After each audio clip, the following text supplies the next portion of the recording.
Dirt roads to rock crawling, two-buck chuck to screaming eagle, moonshine to 50-year-old single malt. We talk about it all here on Wheelin' Wine and Whiskey with your hosts, Jason and Chris. Welcome to Wheeling Wine and Whiskey, episode 134, here in the home studio, holiday edition, December. How you think, Chris? What do you think about that? I think December. It's great. Episode 134, December. Jesus. Well, you need an alcohol I'm tired. infusion. I've got coffee going right now, and I'll tell you, it's damn good, but not as good as what you're drinking down there. What am I drinking? I'm drinking. Yeah, what are you drinking down there? Fernwood 2003 Cabernet Sauvignon. 2003, 2013. 2013, sorry. See, that's your second glass, which is like fourth glass.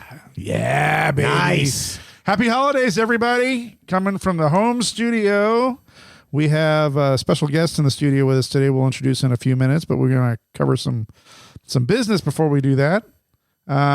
Business? Business. So I noticed Lorenzo followed you into the wine cellar. So did you guys purposely pick one of my better bottles? Well, I needed him to swish some of the dust off the bottles with his tail. Did you have to go through cobwebs when you opened the door? I haven't been in there in so long. Yeah. There's definitely a layer of dust on everything in there. Oh, gosh. But he clopped in there and he pointed out a few thoughts as to what he'd like to partake in. And is he drinking again? Of course he is. No. Really? Yeah. I didn't see that. Oh, no. He's You gave him a little bourbon in the cellar there? Hell yeah. Oh, Lorenzo. Come on. We were partners in this. Oh, was he off? Was he on the wagon? He was on the wagon too. He was my not sponsor, but what do you call that? Partner, you lean on each other, right? You got to pick better. You partners. encourage each. Yeah, I really do. That's my life story in general. All right. So wow. Okay. So Yeah. he's off the wagon. Well, pretty much. I mean, he didn't drink much. He had a little sip, and he kind of said, "This is good." And I said, "All right, let's." I'll tell you, it's been tempting. Thanksgiving was tough. That was a tough one. I brought good wine. And my family enjoyed good wine, but I did not. I had a LaCroix, tangerine orange or something. That was that. And then I had a Pellegrino orange that was there's a lot of sugar in those. Oh, yeah, no. Yeah, I was like, whoa. I mean, it was like an orange You're Fanta probably drink. Up all night. No, I was good. But anyways. Were you stuck in the closet again? No. I got a whole nother suite there now. So, anyways, well, I think this is day 107 for me. I'm really proud of you. I know that we listeners were all cheering for you. I think a few of them that chimed in, and you look better. You certainly do. I look better. Well, I mean, not that you were. Put your glasses before, back on. But I mean, I know we all have our reasons for doing what we do, but. I'm proud of you. Well, thank you. Yeah, I lost weight. So it was going to be the December 25th was when the bottle was going to pop, but now it's the 24th. My uncle encouraged me. He said, "Hey, Christmas Eve, I got this really nice bottle of wine we're going to open." I'm like, "Okay, December 24th." You drew a line in the sand and said, "There it is." I mean, really, I was going for 30 days, and I go, "Oh, I'll go 60," and then I'm like, "I could do 90," and 90. Then I did 90, and now I'm past that, and now it's like, okay, it's just, why am I doing this? How many days have I done? 2, 3. Probably none. Oh, none? No, nice. maybe 3. Nice. But I don't know. That takes willpower. I never over imbibe. So I went to we get camping a couple times. We were at Trail Hero. Well, I was at Trail Hero. There was 5 big trips, that I did where I wasn't drinking, and I did it. Well, that's awesome. And we're all so basically 3.5 weeks. You're gonna, wow. This is the inside joke. So Anyways. Have you done your Christmas shopping? Have you started your Christmas shopping? Yeah. I got presents on the table in there. I did a lot of Black Friday shopping. Yeah. I did. So I'm close to done, I would say. I have to figure out what I'm going to get my wife. I don't know what I'm going to do. Get her that heated camp chair. That's pretty cool. You like that? Yeah, it got good reviews and really shitty reviews. So I know, it sounds like the battery life is shit. Well, what they said, 10 hours. I'm like, well, shit, it's 10 2 hours. I mean, but it doesn't recline, so I don't know. No. But it's more like a director's chair. I don't know. I mean, I'll put a link to it in the show notes.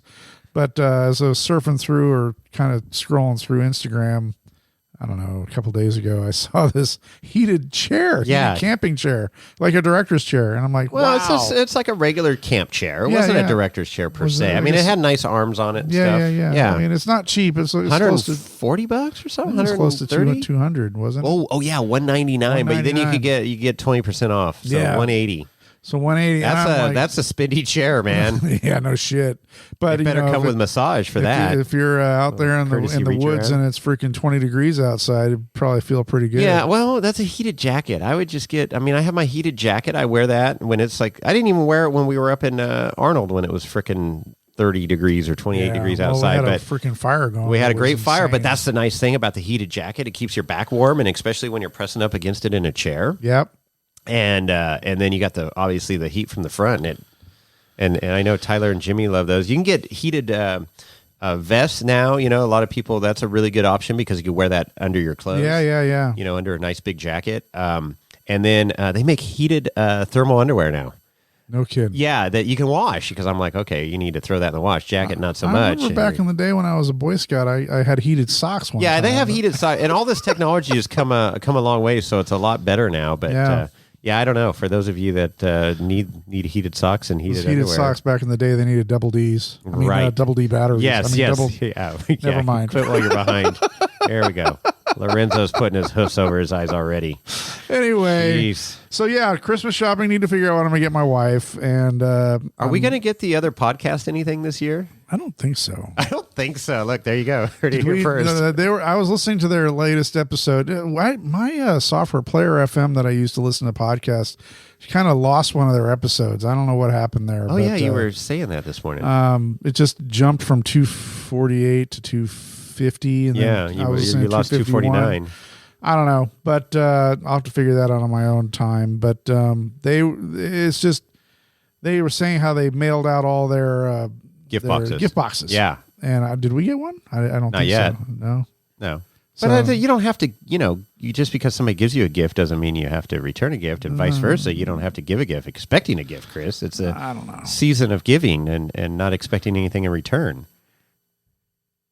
Crickets. Chris, I want some. No, I mean, we can send him some Fireball or something. I don't know. Oh, we usually come up with some funny stuff. We'll see. I just thought of it yesterday. I thought, we'll brainstorm off the air on that one. Yeah, so Tyler and Jimmy will send you something. Tyler and Jimmy. Might be appropriate. Might not be. I don't know. Yeah, we'll see. Depends on how much wine I have. Good tonight. Stuff. The disposable underwear that we sent him before last year. That was classic. That was a good one. The wipes. So anyway, in the Christmas spirit of things, I've also posted, at least internally, that I started decorating my house with Christmas lights. So yeah, you did pretty nice. I saw pictures. Well, that was the full Monty right there. I kind of went off. But you know what happened there is I have phase 1 and phase 2, and phase 1 is just the upper lights along the gutters. You know? Yeah. Those are standard, pretty standard stuff. And I was like, maybe I'm feeling a little lazy this year. I won't go all out. And then my neighbor was out the other day, and he was putting up a shit ton of Christmas getting a little lights. Contest going. And I'm like, fuck you. This is game on, dude. So I pulled out the totes, and I started just throwing. And I'm not done. I'm going to Father put more Christmas. out. Yeah. I used to go big. I just, kind of, I don't know. I thought about today putting up lights, so maybe I'll see what I can find. I love the inflatables because those are super simple to set up. Yeah. I don't have a lawn to pound them into anymore, though. I'm going to have to figure something out there. It might be lonely in the bedroom if you put your inflatables out in the front yard, though. Wow, that's a good one. All right, I'm going to give you credit on that one. Let's see, what's the timestamp on that? Let's go ahead and note that, Chris. Episode 134. Chris got one. Boom. All right, that was good. That was really good. That was the wine talk. And welcome back to Wheeler Wine and Whiskey. Here we go. That was good. All right. I'll give you that. I'll be nice now. No, don't be nice. I like it. Nobody likes sober Jason. Christmas light competition is on in Chris's court. Up until that point, I was the only house in the court that had lights. Now, what about Reverend or Father or whatever, Dean? Oh, Deacon Dave. Deacon Dave. Oh, that lights up tomorrow. Oh, shit. What's today? Today the 3rd? Does he still do that? Yeah, it's tonight's opening night. Oh shoot, there it is. And my son Craig is working it. Yeah, he's been setting that thing up. It's supposed to be the big return. Is supposed to be huge this year. That's awesome because he didn't do it last year, right? No, everything was shut down. So she gone. COVID. So anyway, yeah, Deacon Dave's a couple blocks away from my house in Livermore. And we usually have a little get together and have a couple bottles of glasses of wine. Sure. And then walk over to Deacon Dave's if the weather's good. I'll have to check that out this year. Oh, it's fun. Okay. It's a fun. We'll get event. the whinies and go over there. We'll make it an evening. Yeah, a little. Yeah, we'll go get some dinner. Wheeling wine. You won't be drinking still. No, but that's all right. It's all right. All right. Water's great. Look at my complexion now from drinking all that water. Fish fornicating that. Yeah, they do. They do. It is. Gosh. So okay. All right. So what do you got business wise over there? Well, so we've got. I got some voicemails. Oh, you want to play your voicemail? Do we want to do it now? Let's do that, yeah. Because I gotta get caught up here. I gotta pull up my. All right, let's see if I can get this to play. There it is. Here we go. All right. This is. I think this is Donnie. Rover Don. Oh, Rover Don. I think so. Yeah, I think so. Okay, let's see if I can play this. You ready? Yes, go ahead. Okay, here we go. I was born ready. Hey, this is Don, your friendly neighborhood rover buddy. Just want to say, listen to episode 131. I got a bottle of Old Elk that says, none of your guests actually got the reference to the dog named Shithead. That's all. Carry on. Thank you. Over. Okay, so you're Merry Christmas, Don. Yeah, Don. Rover Don. Don's always good. Yeah, he is. With a good zinger there. So yeah, we throw in those old movie quotes, and you did the what was that? The jerk, right? The jerk and his dog shithead. Dog shithead. I need my remote, my chair, and my dog shithead. Come on, shithead. Well, I shouldn't. Okay, well there, I just gave it away. So if you want to hit up Don for a free bottle of Old Elk, tell him it's the jerk. With Steve Martin, right? Yeah, yeah, exactly. Okay. So that's good. That's good. I don't know if we got any events coming up. We need to. I'll share some Blantons with him. Blantons. Well, we have an Ultra 4 race coming up in about 6 days. I know. I wonder if he would go out to King of the Hammers too. I don't know. Land Rover's allowed it. Oh yeah. It's becoming overlander friendly out there now. You know, you just got to camp in the outskirts. They get scared going into the inner circle or Hammertown. Well, they can. Maybe go play at Ultra 3 Racing or something and see what it's all about. That's right by our camp. That's right. Yeah. I wonder if they're going to do that this year. Well, we'll see. There'll probably be all sorts of new rules and regulations. I don't know. Yeah, everybody sign your waiver and release an insurance form and put your thumbprint right here. You know, really, they should just, at the front gate, you should just sign a waiver before going onto the lake bed. You really should. I accept that there's going to be stupidity and jackassery going on out here and a whole bunch of fuckery, and I'm signing my life away. So here you go. Sign me up. I want all of it. Don't want to miss a thing. Nice. Oh, my gosh. Yeah, so speaking of King of the Hammers, Jack. Yeah, that was neighbor there last Jack, year. Yeah, it was camped. He was at he had the premier site in Hammertown Heights Estates, I think is what we were calling our camp. Exactly. So Mom and I do dinner every Wednesday night, and they join us and occasionally. And so he did dinner, and he brings out this whole packet and plans that he has for camp this year. Well, he's like an engineer, isn't he? So he's a construction guy, retired, build homes, home builder. So he's got some killer ideas. This is going to be interesting. Our camp. Is he bringing lumber? There's lumber. There's rebar. There's concrete trucks. Yeah, it's gonna be great. I don't think you can build permanent structures on lumber. We're gonna have jumps. Cool, sweet jumps. Oh boy. Yeah, it's gonna be off the chains, as they say. All right. Well, bring your insurance card and medical. And, Reach helicopters too. At CalStar, make sure you have your subscription paid up. Oh, the Med. What's that called? Med. Air Med. Air Med. It's Air Med now. It used to be CalStar and Reach. Yeah, in Reach, and so they combined, and now it's Air Med. So if you're coming to King of the Hammers, and you're going to hang out in our camp. Make sure your subscription is paid up. Yeah, it's a good thing to have, regardless. Just living in the Bay Area, you should have that. Hell yeah! All right, boy, this water's good. Shit, this wine's great. I know, it looks good. It's opened up, huh? It's definitely opened up. Why don't you talk about it for a minute, because we haven't talked about wine in ages on this podcast. I can tell you about it, but so this 2003. That's 13. 13, yeah, that's the same difference. Yeah. Anyway, Fernwood. So it's 9 years old. Cabernet Sauvignon. It's a big wine. So what do you get there?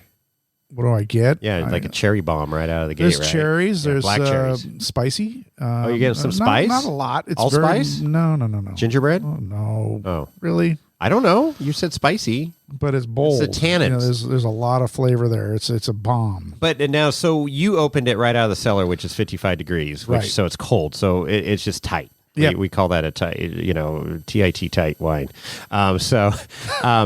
But as it warms up, you start getting more. It mellows out, and you start getting some new flavors. So did you notice that? Oh yeah. Okay. Oh yeah, no doubt. I mean, it was.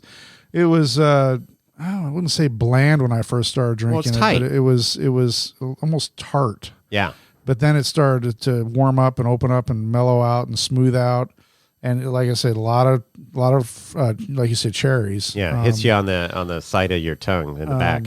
But That's the tannins. It's super good. Yeah, I mean, I'm that's such probably a good going to kill wine. this bottle tonight. Oh, so. are you really? Well, maybe not. I don't know. Oh my gosh! Yeah, it's like half gone. Yeehaw, Nice baby. job. Wheeling wine Wow, and whiskey. good. All right, bringing it back. I like it. So yeah, Ultra 4 Racing. I don't know. I mean, I think that is registration opened yet for? Oh yeah, for KOH. For KOH. Oh yeah. Okay. Yep. Get signed up. Get signed I up. know people that are signed up already. One of them's probably sitting at this table. No, he's shaking his head. Oh, No. he's shaking his head no. All right. Okay. So just real quick, I just want to touch on. So, we have a review. Did you have another? I got one more phone you got message one that more I want phone to clear off message. my Sorry, phone we here. just I got a scrolled. bunch, but it's from I will say from a sister podcast. Oh no! I can tell by the number. You got to Okay. do a better job of hiding your numbers, guys. I know you got to figure out. Like Yeah. I ghost my number. They don't know who it's calling. Who's calling when I call? Did you call? I may have. Oh, okay. I need to call. I got some good stuff.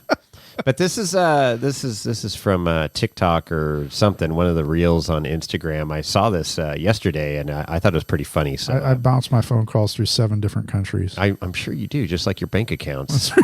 Got to spread that money around. Tax. Yeah. Exactly. Lorenzo, are you telling my secrets? Yeah. Fucker. Your Swedish bank account. All right, here we go. You ready? Swiss. Oh, Swiss. I knew it started with an S. Well, Swedish bank account would be good too, because you got to go there and visit the Swedish ski team, That's right. And their volleyball team too. the topless volleyball team. Remember that Georgetown when we went to? Oh, I yeah. took you. You were kicking and screaming. Did not want to go into Uncle Tom's cabin. Uncle Tom's cabin. And you had one of the best times of your life there. You got to meet the Captain of the- coach, yeah. captain of the Topless. Georgetown topless volleyball team. Women's volleyball team. Well, That's of course, yeah. I thought that was inferred, but yeah. Thanks for clarifying. That was a great trip. That Anyway, was. moving Anyways, on. Okay, here we go. let's play this one. You ready? This one is for the boys. The 5 secrets to happiness. Number 1, find a woman who can make you laugh. Number 2, find a woman who can cook. Number 3, find a woman who really listens to you. Number 4, find a woman who is amazing in bed. And number 5, and this is the most important one, make sure that these 4 women do not find out about each other. There you go. That's good, solid advice right there. Absolutely. You don't want to have anybody getting into a fight. You remember some of the guys on our crew on the golf course? They would always say you need 2 women in your life, a wife and a lover, Yep. and may they never meet. That's right. Yeah. So that was, and I knew some of them that did have. We had one at my old one of my old golf courses. His name was well, we're not going to say what his No, name you was. can't. No, don't. But he was Correct. married and he had girlfriends. Yeah. Anyway. Well, there you go. So there's voicemails are cleared. voicemails are cleared. Okay. Love it. Yeehaw. All right. Well, we have a review. We haven't done any reviews in a while, and people are a little laxing in writing reviews. And what's the policy on reviews, Jason? Policy on reviews, you get a free sticker. That's right. We for will- a 5-star review. For a 5-star review. Yeah, only 5-star reviews, because why are you writing a review if it's not 5 stars? Exactly. I mean, seriously. Let's be realistic here. I mean, this is the best show on the internet right now. Best off-road podcast. Fastest growing. You know, there's another off-road podcast I just So there's another off-road podcast I just discovered this week. Uh-oh. Competition? Yeah, we got competition. So I don't know. Do they have whiskey and wine in there? Well, there's a few out there that are doing that, which is fine. More the merrier. Let me see if I can find this one. I thought I saved it. I know. I got a lot of podcasts here. I like to keep up on, what's going on out there. Well, I am behind on the snail trail, boys. You keep searching that while I read our latest review. So we've got a review that was posted on November 26th. Whoa. And I think we know who wrote this, but it's a great title. That's recent. Yep. Good listening with or without the whiskey. Boy, that's an allusion to... it really is. Allusion. Who knew? To your not drinking. Uh-huh. So here you go. 5-star review. This show is very entertaining with or without the whiskey. Jason and Chris share their wit and expertise of everything wheeling and makes you want to get out on the trail, in the garage, or at least down to the local purveyor of wine and spirits. From Rad Kel K via Apple Podcasts. Oh, yeah. Good old Kelly there. Yeah. Okay, good. Well, thanks, Kelly. Thank you, review. Kelly. Yeah, appreciate that. Awesome. Very cool. I gave him stickers at the camp, so awesome. We paid that one forward, I think. Hopefully he's representing on his Jeep. Yeah. Oh, yeah. He's Scrambler, he's right? had that. He's had the one on the Jeep rear bumper for a long time. Yeah, a Scrambler. He's got a badass Scrambler. Yeah, that thing kicks ass. He built his own front and rear axle, which is quite the accomplishment for, first time. He didn't, kind of learn. Did a YouTube mechanic Did he set thing. up the gears and everything? He did. I think he set up the gears too. Wow. I mean, he did a lot. I was impressed. I was like, dude, I wouldn't tackle that project. No, I pay Leave that to the gears. professionals, man. I pay somebody for gears. Yeah, well, if you had Chris money.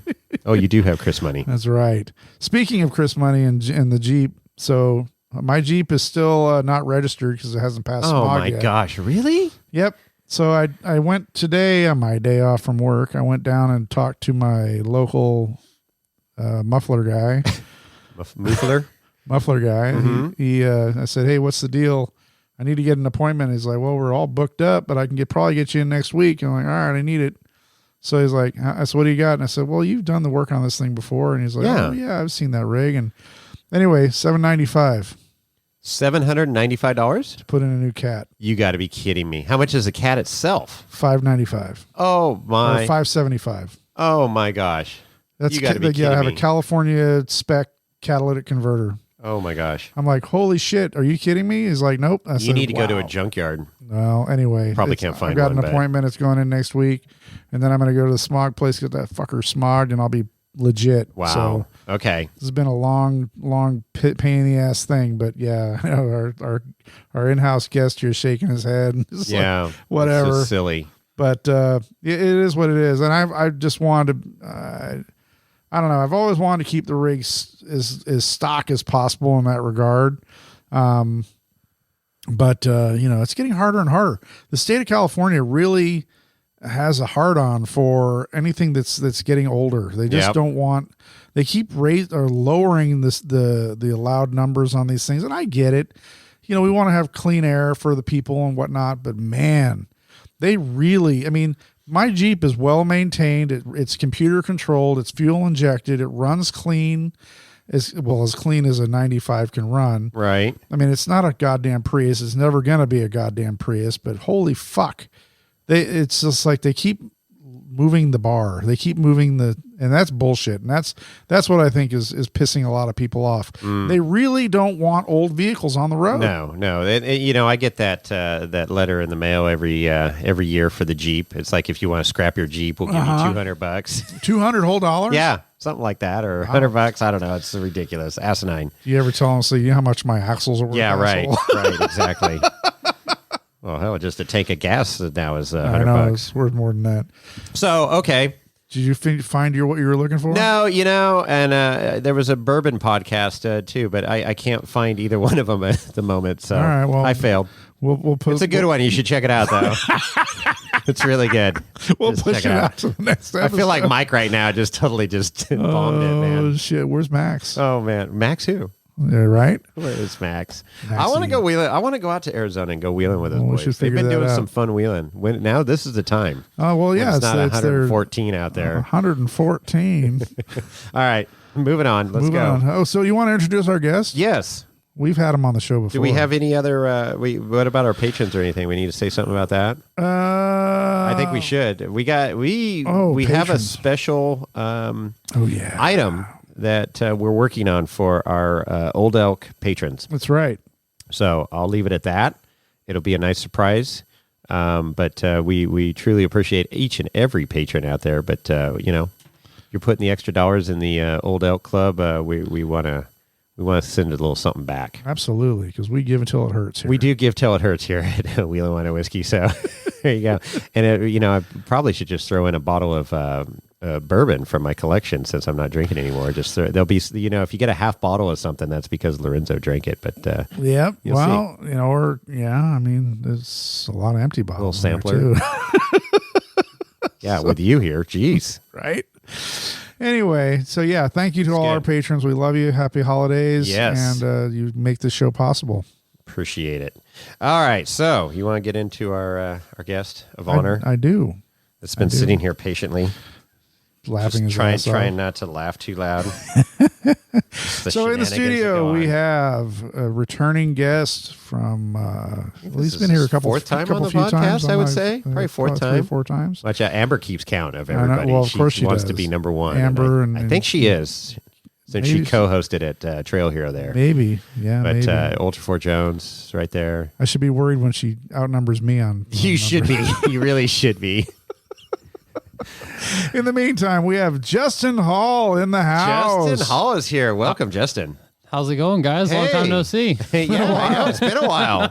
Seems like it's been a long time. This has been a long time coming. We were trying to get you right off your Crandon win, but life happened and everybody got busy. But here you are. Yeah, here I am. So welcome, and let's get into some race car stuff.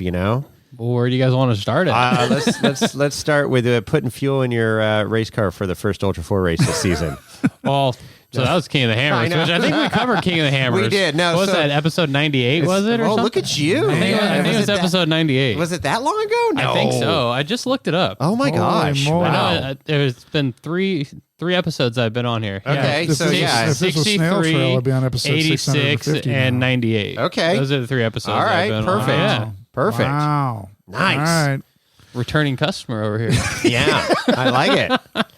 Oh no, it's great, and you've got some. You're in the behind the wheel, and Ultra 4 dust flying through the race car there. So we want some dirt on racing there, and you had a pretty epic year, I would say. I had a pretty good season this year. you- Definitely can't complain about it. Yeah, congratulations. That's Thank you. freaking awesome, man. Thank you very much. So we were watching from the sidelines there. Obviously, we were at KOH, but we wanted to go to Crandon. We were there in spirit. Yep. But we one of these years we'll make it out there. But I guess that's where was there a race before that you want to talk about? The 3 races for NorCal Rock Racing. Do it. Yeah. It was 3 race series that NorCal Rock Race That's right. puts on. They did 2 in Fernley and 1 back at Prairie City. They did the first 2 events were in Fernley just because California was shut down due to COVID and all that. And Right. so ended up placing second overall in the series for the 4,500 class. Got beat out by longtime rival Jimmy Jack. Jimmy Jack. Jimmy Jack. Him and I are always going back and forth. For some fun. reason, like he's a guy that I hate to lose to, but I also love to lose to him too because he's just a great person in general. And I just couldn't beat him this year. I lost every race. He beat me. Wow. Yeah, every single race I got second place. Wow. So what do you think was the what's the mojo thing? What is the I don't know. missing element? The cards weren't in my favor this time. Okay. There was one event I missed the first heat because I had a relay go bad for the injector relays on the Holly harness, and it completely screwed everything up. So I missed that first heat. Second heat started dead last, got up into second, and then I was in first for a bit, and then broke an axle shaft, which is weird because I broke an axle shaft under braking, not actually What? Under acceleration, hitting rocks and stuff. Yeah. Yeah, it was under braking. It's happened twice now to me. Wow. So that was the first time it happened. Had to be stressed before, and Well, you got those Samurai 1 tons under there? Or what? What's exactly. going on? Yeah. My Samurai wontons. Yeah. The six piston Wellwoods, and I upgraded to I think it's BP30 brake pads, so they're pretty aggressive brake pads, and I just stabbed on brakes and front end got light, and then it grabbed traction again, and just that was it. Yeah. Wow. Yeah, it's pretty intense to break an axle at 35 spline 300M shaft. I was going to say it's 300M. Yeah. It's not chromoly. It's 300M. I mean, it's that's strongest. Legit. Yeah. It's like I said, that was the first time it happened this year, and it happened the second time too. Wow. Both on the first one, I broke a stub shaft, and then the second one happened at in Nationals in Oklahoma, and I broke an inner shaft for that. And I think that one was probably damaged from the rest of the season. I think I just happened to let go of that event. Yeah. But yeah, so, and just little things like that kept me off of the first place podium, and Jimmy Jack took it from me. Got right there. Yeah. Well, that's all right. It's good camaraderie there. Oh yeah, no, I love that guy. Yeah. Yeah. So, all right. So you did the NorCal series. So you were the bridesmaid, unfortunately. Yeah, sadly. Each one of the Yeah, that's okay though. It's okay. Second place, first loser. That's right. It's all good. It all works it's all out. good. You're on the podium though. That's nice. Honestly, that's more than a lot of people can say, Exactly. and I'm definitely thankful to be up there. That's for sure. Yeah, you always want to win, but to be podium and to be second right there. Anytime you're on the boxes, you're having a good weekend. Yeah, that's pretty good. And then so after those races, you went to Crandon? Yeah. Okay. Yeah. So talk about Crandon, because this place is like a magical, mystical race week there, man. Well, he also made parade. it into quite the epic road trip driving. That's what I was going to start. A guy and his dog, and a single guy and his dog decided to go cross country by himself to Crandon, Wisconsin. And you did a little sightseeing on the way. I did. Did quite a bit of sightseeing. It was actually pretty fun. Yeah, it was I think like 3,600 miles one way. Wow. And I gave myself I think it was 5-6 days to get there, and stopped at Rawlins, Wyoming, in the most randomest spot in Wyoming, and they had this old frontier prison museum thing. You could do a big tour of the whole place. Okay. Saw that, and stopped in, saw Mount Rushmore. Yeah. Oh yeah. Just did little basic sightseeing the touristy stuff. Yeah, exactly. And but that's good to check that out while you're there. yeah, I figured never really. So you might not go back. Oh, I'm going back. Oh, you're going back? I'm going back. Yeah. No, you go back to Crandon, but you won't stop at these places. Yeah, no, I won't stop at those places. Stop But at the world's largest ball of rubber bands. I didn't stop there. No. There's that. Then there's the world's largest candy store too. I did stop at the Mall of America, which was pretty. Oh cool. yeah, I've been there. Yeah, that place is pretty wicked. Minnesota, right? Yeah. Yeah. Yeah. Minneapolis. Yeah, Minnesota? Minneapolis. Yeah, I've been there. Is it as big as they say? Oh, it's huge. There's a whole entire amusement park inside of the place. It's crazy. Yeah, it's you got absolutely a incredible. Ferris wheel inside. Yeah, no, Ferris wheel, roller coaster, 2 or 3 roller coasters in there, all these different Is there a water rides. park or something? Yeah, there's a too? water park in there. There's Legoland in there too. It's crazy. Oh, it's insane They how have big stores that place is. too. Or? Oh yeah. Oh yeah. It's like a 3 or 4 story mall. Yeah, it's gnarly. Yeah, it's crazy big. Yeah, I spent 2 hours just walking around, just kind of taking in the sights and stuff. And I'd walk by the same thing, and I'd be like, "Oh, this is new," because I'd recognize something new about what I walked by. It was so much to take in. I was trying. Awesome. Yeah, I was there for Toro. That's why. Oh, went and Toro, visited the Toro factory. And then I went to. I never got the privilege. Oh, you didn't? No. No, that's a great tour. You got to buy new equipment for that. Yeah. Anyways, okay, so Mall of America. Yeah, so did this long road trip. Stopped at a couple of breweries along the way. Nice. Yeah, it was a pretty cool road trip. Just getting out there and no distilleries. No distilleries. Only stopped at a couple of breweries. Just wasn't really feeling drinking anything hard beer and But so stopped off at the spot right inside, literally right on the border of Wisconsin. Stopped in there and. I can't remember the name of it, but it was some really awesome beer right along the river out there. Yeah. And then, I got to Wisconsin, Crandon, Wisconsin, a day early, so I wasn't able to get into the track to camp, so I camped just 10 miles away. Okay. At this little RV campground spot. It was it kind of was like a KOA, just was privately owned. Okay. And it was pretty cool because it was right on the lake. No kidding. Literally right on the lake. So I got there midday. I brought my supermoto with me so I could get around because I didn't have any other way to get around. I had to unhook in the truck and I just didn't want to deal with that. So I jumped on the supermoto, went cruising around, and found the one local bar there with pretty sure there's a whole entire population in a town of 5 people in this bar. And honestly, those are the best. Oh, it was the greatest. It was the greatest dive bar ever, and it literally was in the middle of nowhere. I had to go 6-7 miles around this lake to the backside of the lake to get to the bar, and They made the best like Jack and Coke I've had. How'd you find it? I just asked the local person at the gateway. I'm like, hey, what's the best bar to go in town? They're like, oh, you just got to go one town over on the other side of the lake. I'm like, okay, cool. So I chased the sunset.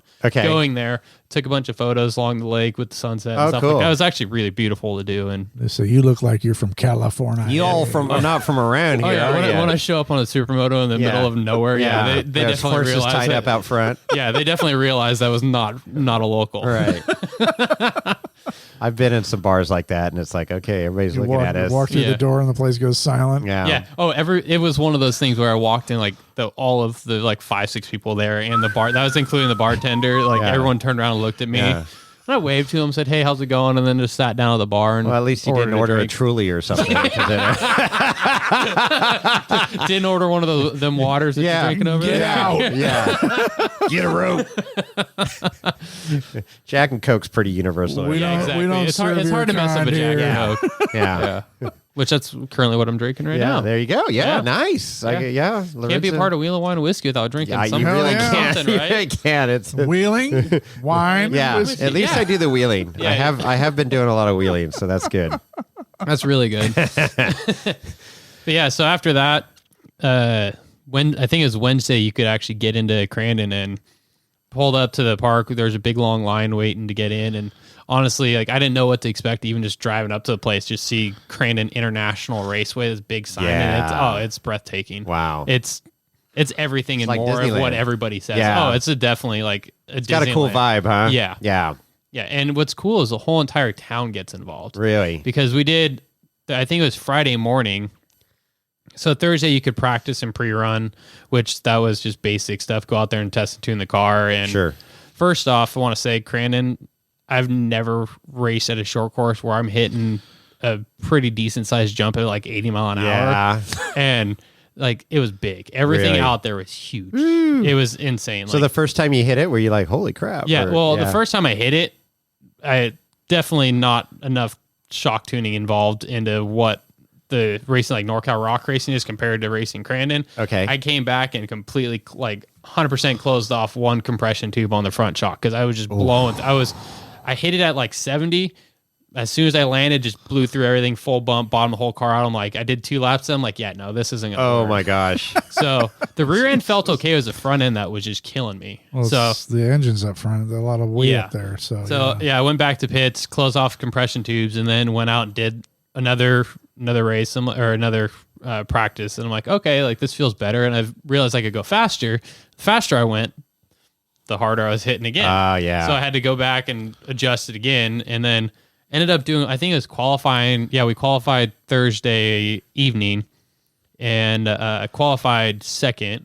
Okay. Which wasn't, I wanted first. Right. Because I was going out there, I wanted first, but ended up getting second by like, I think first beat me by like 2 or 3 seconds, something like that. So it was John Matthews. He had a really good run going on for qualifying.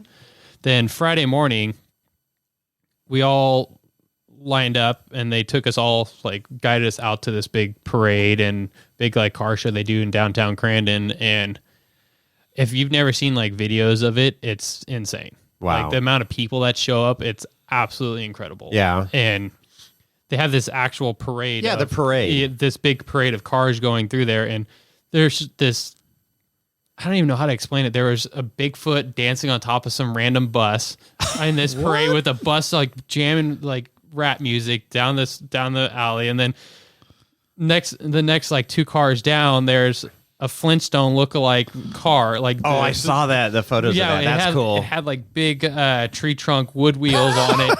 Guy over in the passenger seat shooting off blanks out of a 12-gauge shotgun. My gosh. You know, all this stuff like you just random. Yeah, it was insane. Was Wilma there?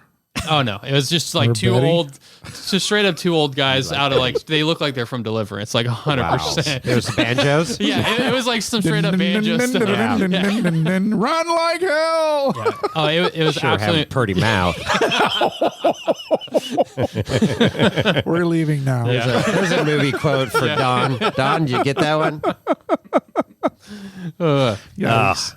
But yeah, All right. so it's all that, and then at the end of the parade, all the race cars, we all line up, or we all like kind of funnel in, and like I get going, and then John Grounds is behind me in his 4400 car, and then I stop, and next thing I know, he's like climbing up on the side of my tire. Oh, nice. And everyone was like, the whole crowd like lost their shit there because it was like the coolest thing ever for them. And that's then cool. Probably the most randomest thing, which is a thing that happens at this parade. People throw like uncooked ballpark franks. Yeah, what was that all about? I have no idea, and I still don't really understand it. I kind of hot dogs. No joke. I'm literally in the parade, and next thing I know, there's a hot dog that comes flying into my car. Like, what? Yeah. So what is? I have no idea, but I found some random YouTube video of a guy like kind of explaining that it was just something some of the teams They just started this like years ago, and they have like packages of uncooked hot dogs and just fling them at cars. Really? And it like landed on the cowl of my car, and I had my short course screen on. It hit the screen and like rolled, and it was sitting against the screen in the cowl of my car. I'm just sitting there baffled. I'm like, why is there an uncooked ballpark frank on my car? Oh my gosh. This is the weirdest Imagine that getting down in like your skid plate by the tranny or something, and then it's cooking lunch. while you're racing. Yeah. These hot dogs don't go bad. They don't. They don't. Smells good. Smell I'm bad. gonna stop right now and have lunch. Yeah, no, it was probably the weirdest thing, and it just it rode all the way from when it landed on my car back to camp, and I ended up just picking up feeding it to my dog back at camp. Well, hey, that's better than what gets thrown at you at back door at Hammer. Right? Yeah, that was probably one of the weirdest things I think I've ever had happen to me. Oh, it was so random. That's funny. You think they'd be? Isn't it cheese or something? What's Wisconsin known for? Cheese, right? Cheese Cheeseheads. How far is Green Bay? Green Bay is still like 4.5 hours east of where I was at. I was like super like northern Wisconsin. Wow. Interesting. So Canada's close? Yeah, they weren't that far away. Yeah, good old snow Mexicans. Oh, wow. Let me time You've never heard that one before? I haven't heard that one before.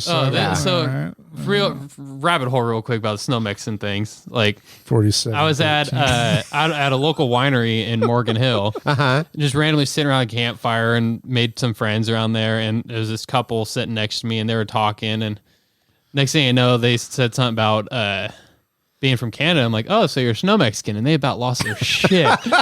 Really? And they're like, we have never heard that. And they that night or when I said it, like 5 minutes later, they called their kids to tell them like someone just called your wife a snow Mexican, and they like it's a whole joke now in their whole entire family. Way.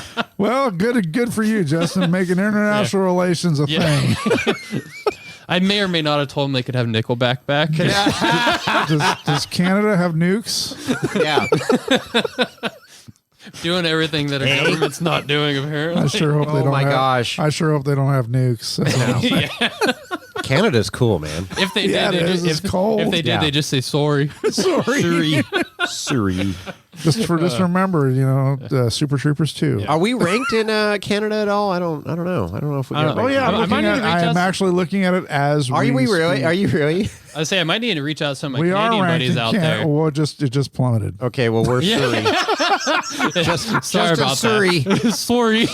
We're ranked 183 in Canada. Oh wow, that's pretty good. We're up 66. That's really good. Well, we're up 66. Well, we're going to be down 166 now. Have you guys ever tried promoting on? I think it's crawlinbc.com. Oh yeah, that's cool. One of my good buddies, Rich Walker, used to. I'm pretty sure he used to own that. I don't know if he still does or not, but yeah, that's how I met a bunch of guys from Canada. Was out at the Cow Rocks events. They come out there and run that, and yeah, they're the ones who introduced me to the snow Mexican term. That's funny. I hope internationals open up for KOH that some of these teams can come race. Because that was fun. There's like 3 or 4 teams from Canada that come out. Oh yeah, and race. And then your Australian buddies, right? That's a whole another sore topic. I don't know if they're going to be able to make it. Oh no! What this Omicron bullshit? Yeah, this whole like other thing variant. Yeah, this second variant or something like that. Yeah, it just keeps going. Don't get me started. I mean, I'm just waiting for the bullshit to start. We shut them down. Let's go back to racing. Yeah, let's go back to racing. Yeah, let's go back to racing. I was just gonna say, I was listening to one of the last episodes of the Snail Boys. So we just talked about snow Mexicans, and they were talking about swastikas. So whoa. Yeah, so I'm. Wow, we're all going on. Yeah, everything's going downhill. Yeah, wow. I know. I don't know. Yeah. Whatever. It's fine. Everything's fine. Send your complaints to Tyler at snailtrail.com. Morflate. Morflate, yeah. Back to Crandon. Yeah, back to Crandon. So, is this race day? So we did the parade. that was Friday morning, and then we got back to camp by I think it was like noon, 1 o'clock, and we had our Friday race, which was the kind of like a heat race for the main on Saturday, Yes. but Crandon had it as their own individual race. Mm-hmm. So there's 3 classes I lined up with in my race. So the Legends class had the front row, 4,500 had second row, 46 had third row. And by the way, they do a land rush start. Oh yeah, It's Right, literally- right. Dude, I So had that thing explain- streaming like the whole Explain time. the land rush start for listeners that don't know. So land rush start is pretty much you line up. So first place gets to have any spot on this line. You pick the line. Yeah, Yes, you pick so where you want to be. First So place that's in Legends class picks where they want to be. pole position. Yes, pole if you position. Whatever, yeah. Yes. So pole position for 4,800 picked wherever they wanted to be at. So let's say he wanted to be in the middle. So then second place starts up against the wall. Okay. And then it goes 2, 3, 4 up off that wall. Once it gets to the first place, then it skips Okay. that spot and then keeps on going. Got it. Really? And so 4,800's lined up the first row, 4,500 lined up the second row. And I was told the sweet spot you want to be in is like the fourth one off the wall. I can imagine that. So yeah. that's where John Matthews took, because he got first place in 4,500 class. He took 4 spots Okay. off the wall, and it put me right up against the wall. Okay. And so land rush start, everyone goes at the same time, not like just 4,800s go and then. But everybody's in their 45, car. Yeah, we're all running. Yeah, Yeah. It's not a timed race. It's No, not it's a start. Everyone starts at the same time, and What's that called? I did motorcycle races where you were off your bike and you had to run to your bike and start the bike and then take off. I forget What's what that that's called? called. Yeah, they also did one where you threw like your boot in a pile, and you had to go get your boot. Have you ever seen that one before? Oh yeah, I've seen that. Those are like the old hair scramble races. Oh, like yeah. they would have like everyone would take off like one of their boots, and they'd all put them in a giant pile. So they'd have to go run, get their boot, Oh, put their boot on, gosh, I and then go haven't- start the bike. I Yeah. haven't. Yeah, I That's haven't. messed up. Yeah. No, Yeah, we would throw the couldn't- bike. The bike would be in second gear, and you would run to your bike as fast as you could, get on it, and then start it, and then you were in second gear and just pin it and dump the clutch. That's smart. Yeah. It was fun. Yeah. It So was you did- the first turns are just a So cluster. you just wait for the gun and you Yes. go. No, wait for the green flag. There's literally so it's kind of cool. Like you line up. We were in staging for probably like 20 minutes Okay. lined up waiting. And then a guy on a quad will go by and like kind of point at you, make sure you're good. And then he goes over to the flag booth. And Okay. you can physically watch him climb up the flag booth. Oh my gosh. There's like a board that will be red and it'll slide over to yellow. As soon as it slides yellow, like literally a second later, he's dropping the green flag. Oh my gosh. And everybody's going at once. And having the Legends class in front, like I haven't raced with the Legends class. Like we haven't in short course racing. We haven't. I've never gotten to race side by side and slide in corner with them. So I was like nervous as shit. Like, Yeah. I didn't know what any they're of these gonna guys do. are going to do. Like Yeah. all the 4,500 class, I've raced with them. I'll Sure. slide into corner with pretty like about Yeah. 90% of them, Okay. and I know we'll all hold our line and be Yeah. fine. So green flag drops. It's like being out there with a bunch of Toyota drivers or something, right? Exactly. Right. Banging off the road Yeah. over. So I have thoughts, but I'll let Justin talk. Okay. So when the green flag drops, your brain does one of two things in this land rush start. You either haul ass or you check up and wait. Let the accident happen and then Yeah. drive around it. My head is I'm gonna haul ass and be up in with the mixer. Okay. So that's And- never lift. No, yeah, you don't lift. None. Never lift. And it was pretty dry out there, so have the Legends cars start in front of you. Once everyone starts going, you can't see anything. It's blinding dust. And all I had as a reference was the blue wall that I was lined up next to. Oh, that's right. You had the wall. Yeah. Yeah. And everybody next to me checked up. I didn't check up because I could ride the wall and knew exactly. In short course, you never want somebody on the inside of you when you're coming into a corner at like 80 mile an hour. Right. Because you don't want someone to slide into and drive underneath you and roll you over. Right. So honestly, the wall was the safest place to be because no one could drive underneath me. Right. And so line up against the wall, green flag drops, take off, and next thing I know, like coming out of turn one, like you're coming in turn one at like 80 mile an hour. Oh my like no gosh. joke. It's absolutely insane. And So horsepower is king. yeah, exactly. And next thing I know, like I guess I'm mid pack 4,800.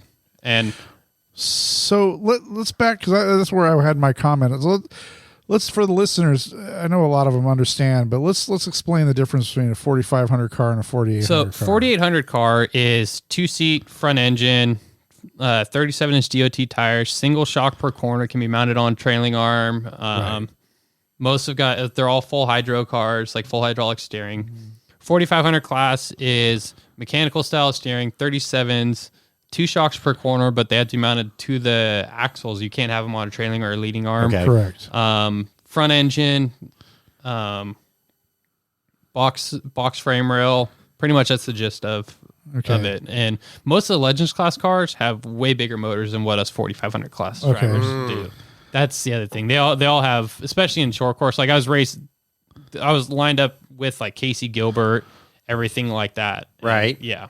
So I was going to say, because I mean, it's like you have the advantage as far as the shock package goes. Yes as and far no. as placement. Yes and no, because they're able to pull like 23 to 24 inches of wheel travel with the trailing arm. I'm got 14 inches of shock that I'm maybe getting 15 and a half, 16 inches wheel travel out of based on the way I have the shocks mounted. So, well, that's what I was going to get at. I mean, it's just because there's advantages and disadvantages to each category or class of cars. So for you to say that you're in your mid pack of the 4800 Legends class, right out of the gate, through the first turn. I mean, I just want the listeners to understand what that means. It's a lot. It's a lot to get up there with everybody, and because they're arguably a faster car than what we have. And just how, for some reason, they always have bigger motor and they're always pulling on everybody, and there's not much we can do to keep up with them. But it seems like out at Crandon, being in dust and everybody was kind of scared about coming into that first corner, everyone kind of checked up, and the guys that were fast and committed were the ones who ended up out towards the front. Right. Okay, cool. Yeah. I mean, that's the thing, is trying to figure out what, is this being at Crandon, seeing Crandon, understanding Crandon, knowing the track. And it was the first time I'd been out there. Right. And I only had like 4 laps on it between practice and qualifying, essentially. And yeah, I did just enough laps to understand where I was going. And after that, just kind of winged it from there. So was there any thought in your mind about the pond or the water feature? The Bailey Cole got into. So we didn't touch that until that would be the Saturday night race. Oh, okay. Friday was just the short course only. Okay. And we had one rock section that we, from the start finish line, we'd hook a left and hit this straightaway rock section, then back on a short course again. Okay. So Friday was literally just short course only, nothing into the back wooded rocks where the pond was at. Gotcha. Yeah. So, I mean, what did they call that pond? Is it Bailey? Yeah. Bailey's. I think like Bailey's Lake or something like that. No. I mean, we laugh about it. Submarine. This car's for sale. Yeah. That's the right. 2-seat IFS car's for sale. And did you see the other car that came up for sale today from the Gomez? That's been for sale for a while. It has been, hasn't it? Yeah, Gary Faravanti. Faravanti. Yeah, senior's old car. Yeah. That's a badass car, though, with all those parts. I was looking at the parts list. It's for the price, I think they're asking like 115. I think it was 110, 115. Something like that. It's another $5 really grand. Good. Yeah. It's only at money. that point. Yeah. God, can you imagine? It's only money. Yeah. Could mortgage the house. Just take out a loan. Yeah. Right. Personal loan to that. That's fine.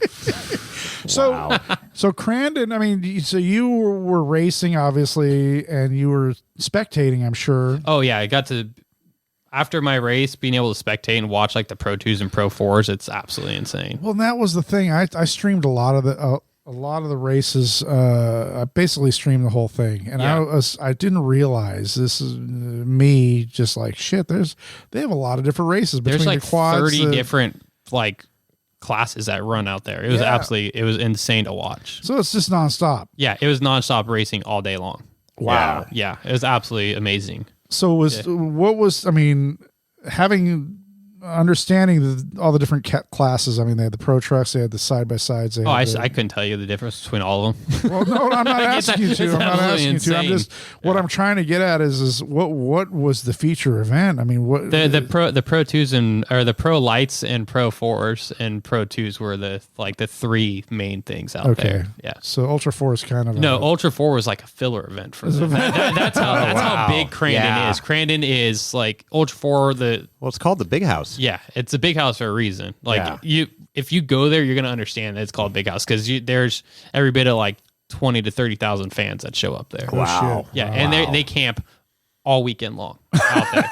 All of them camp all weekend long. Wow. Yeah, it's That's absolutely insane. That's gotta be cool. Cool. Yeah. Right on. So back to the race on the first corner. Yeah, exactly. Let's hear the whole story. Yeah. So first corner, like I said, slide in the first corner was like mid pack 4,800, and just tried to keep my pace with them, and I ended up. John Matthews caught up to me at one point because I knew I had a lead in 4,500 class. So I was doing just enough to keep my lead. And John Matthews caught me, and we had some really good, like fun battle back and forth with each other. Like he was on my ass, and like my spotter AJ, my crew chief, was telling me like, "Hey, he's on your ass. You better get going." So I could gap him and then slow down. He'd catch me, and then one point I think he passed me at one point just because I wasn't paying attention. I didn't realize he was as close as he was. I thought I had more distance on him, and he passed me, and I ended up passing him back, and we come into what's called the gravel pit turn. Sounds great. It's almost like a 180 degree like sweeping hairpin turn, and I come out of this downhill jump, and I'm coming to this turn way too fast. I'm trying to pull on him, and it was one of those where you're in third gear, topped out. Like I'm coming to this turn at like 75, 80 miles Coming an in hour, hot, and all I do is like, oh shit. Like I forgot this was this turn, and like 90% of cars roll in this turn if you're coming into it too hot. I dropped it from third into second, tapped the brakes, upset the car, stood my foot into it. I'm like just hoping to God the car is going to just four-wheel drift and stick this turn. Yeah. Luckily, my car did it. Matthews tried to do it. And his car, he went for like a 2.5 times over roll. Whoa. And then luckily he landed back on the wheels and he kept racing. But by that point, I already had like a 12-car gap on him. And so you saw it happen in front of you? no, he was behind me. Oh, behind you. Yeah, at he that was point. behind me. Yeah. My crew chief said that he just rolled his car. So, Oh, gosh. Yeah. It was close on mine because I dropped second, like I said, just tapped the brake to upset the car, threw it in the corner. And I was like sitting there like half throttle, like 3/4 throttle, sitting there blipping the throttle, just trying to keep it in this full drift. And I felt there's this pothole that developed in there. Ooh. And you have to like drift over it. And my rear tire just got into it, and I felt it land into it. And the car kind of like started to stand up. I just put my foot all the way in it, and the car luckily settled back into it. And that was like my scary moment of rolling the car out there. Oh, we're good. Yeah. So would you think, I know if people that follow you on Instagram saw that you'd played a little bit with drifting with a friend of yours down in, was it Morgan Hill? No, that was up at Thunderhill. Thunderhill. Yeah, Thunderhill Raceway. I did a couple drift days with some friends up there, and honestly, like understanding that aspect of things played a big factor in what I do. Yeah. You start feeling like when the car wants traction, when it wants to break traction, and when you need to break traction. Wow. That's in that turn was one of those times where I felt the car just kind of like felt the seat of my pants. I felt the car just upset a little bit, want to pick up. I'm like, no, it needs to break traction, more throttle. Wow. So, but the car that you were drifting in up at that event was not at Crandon, but was not a 4-wheel drive. No, it was a 2-wheel drive, like 240. Like it was I think it was a 1JZ or 2JZ swapped 240Z. Okay, right on. Yeah, it was So 2-wheel rear-wheel drive car. drive, Yeah, rear-wheel drive car, and that's a completely different aspect yeah. than 4-wheel drifting. Everything's completely ass backwards, but it's the same concept. But the way you initiate a drift and get the car upset, and once you're initiate the drift and continuing the drift is completely different than how you would in 4-wheel drive drifting. Right. Because pavement and dirt. Well, dirt and pavement are similar in that aspect, but in 4-wheel drifting, when you're drifting and the car wants to start over rotating, you stand into it, and because your front end's pulling, it's going to pull you out of it. Right. In 2-wheel drive drifting, you stand into it, you're sitting there doing donuts. It took me a bit to understand that concept, and I was like, why the hell is this happening? Hello. Well, Yeah. I mean, and I can relate a little bit because, I mean, growing up in Connecticut and going to school in New England, Yeah. playing I had a rear wheel drive car in high school, and I had a front wheel drive in college. And man, I had fun with both those cars. Oh, yeah, I can imagine. Yeah. Oh, yeah. So anyway, not to detract from your situation. I mean, this is what we do. We squirrel along here. So, but yeah, so after that, after the incident where Matthews ended up rolling over, I ended up winning my class and somehow placed third overall. Wow. And so it was 2 4,800 cars, got first and second overall, and I ended up third overall. Wow. That's way. Yeah. That's And honestly, awesome. I had Congratulations. no The whole idea field. how that happened. I was literally just driving and just doing what I can to pass the cars in front of me. I didn't know who was who and what was what. Never lift. No, I just didn't. Yeah. You were in the zone. Yeah, you pretty much just like, oh, hey, that's checkered flag. Okay, I guess I should stop now. that's pretty much how it goes. Brakes. Yeah, I'm not out of gas yet. Yeah. Let's just keep going. Fuck it. Yeah, so did that, awesome. And I got third overall. Third overall, first in class, and then that set me up to have my pole position in in the Saturday race in 4,500 class. I got the pole position, and for Saturday night, it involved the back section of the rocks and the lake you guys are talking about, Bailey Lake or something like that. And it was a completely night race too. So you had to rely on headlights and your light bars on the roof and stuff like that. So this track, from what I could see watching the race, there's really nothing technical. I mean, there's some rock areas, but nothing. Honestly, the rock sections in the back weren't super technical. They were just super nuisancey, and they were honestly pretty big, and there's some big tire killers in there, but nothing that was that you had to not like you see at Prairie City where you're Prairie City or nothing at all like that. You got those huge boulders that you either just Shannon Campbell launch right over them, or you just there was one hill in the back section that had rocks like that. It was a small uphill rock section. That one you just kind of bonsai. Wild West too, right at the start finish there. There was nothing like how big those were. Yeah, but so the night race was pretty interesting. Have you raced it night before? Not like that. Not like that. Yeah. No. Short track. Yeah. Night run. So short course night racing. So the main short course. Yeah. The main short course was all lit up. It had like the stadium lights and all that stuff around it. But when you get into the backwoods, it was nothing. So you're literally relying on headlights and your light bar. Yeah. How long was the lap? What do you mean? Like how many miles? Yeah. I think it was almost 2 miles. I think. Yeah, we missed. There was a lot that wasn't covered. There's a lot that in that back section that wasn't covered on it. Yeah, but so I lined up. Everyone says the sweet spots like on the start was that fourth spot in. I did the same exact thing that I did. I lined up against the wall because that's the only thing I could see and reference off of for starting, and started the Saturday night race on the wall, and again ended up like mid pack 4,800. Wow. So you were mixed again. You weren't just a single class race. Yeah, no, it was mixed. Everybody mixed in at the same time. Okay. So Legends class got front row, 4,500 got second row, 46 got third row, and I lined up against the wall in the second row and just let it eat all the way to the turn one. And like I said, you're 80 mile an hour into turn one. There's nothing like it. Okay. I've raced some short course races around here, and there's nothing like Crandon.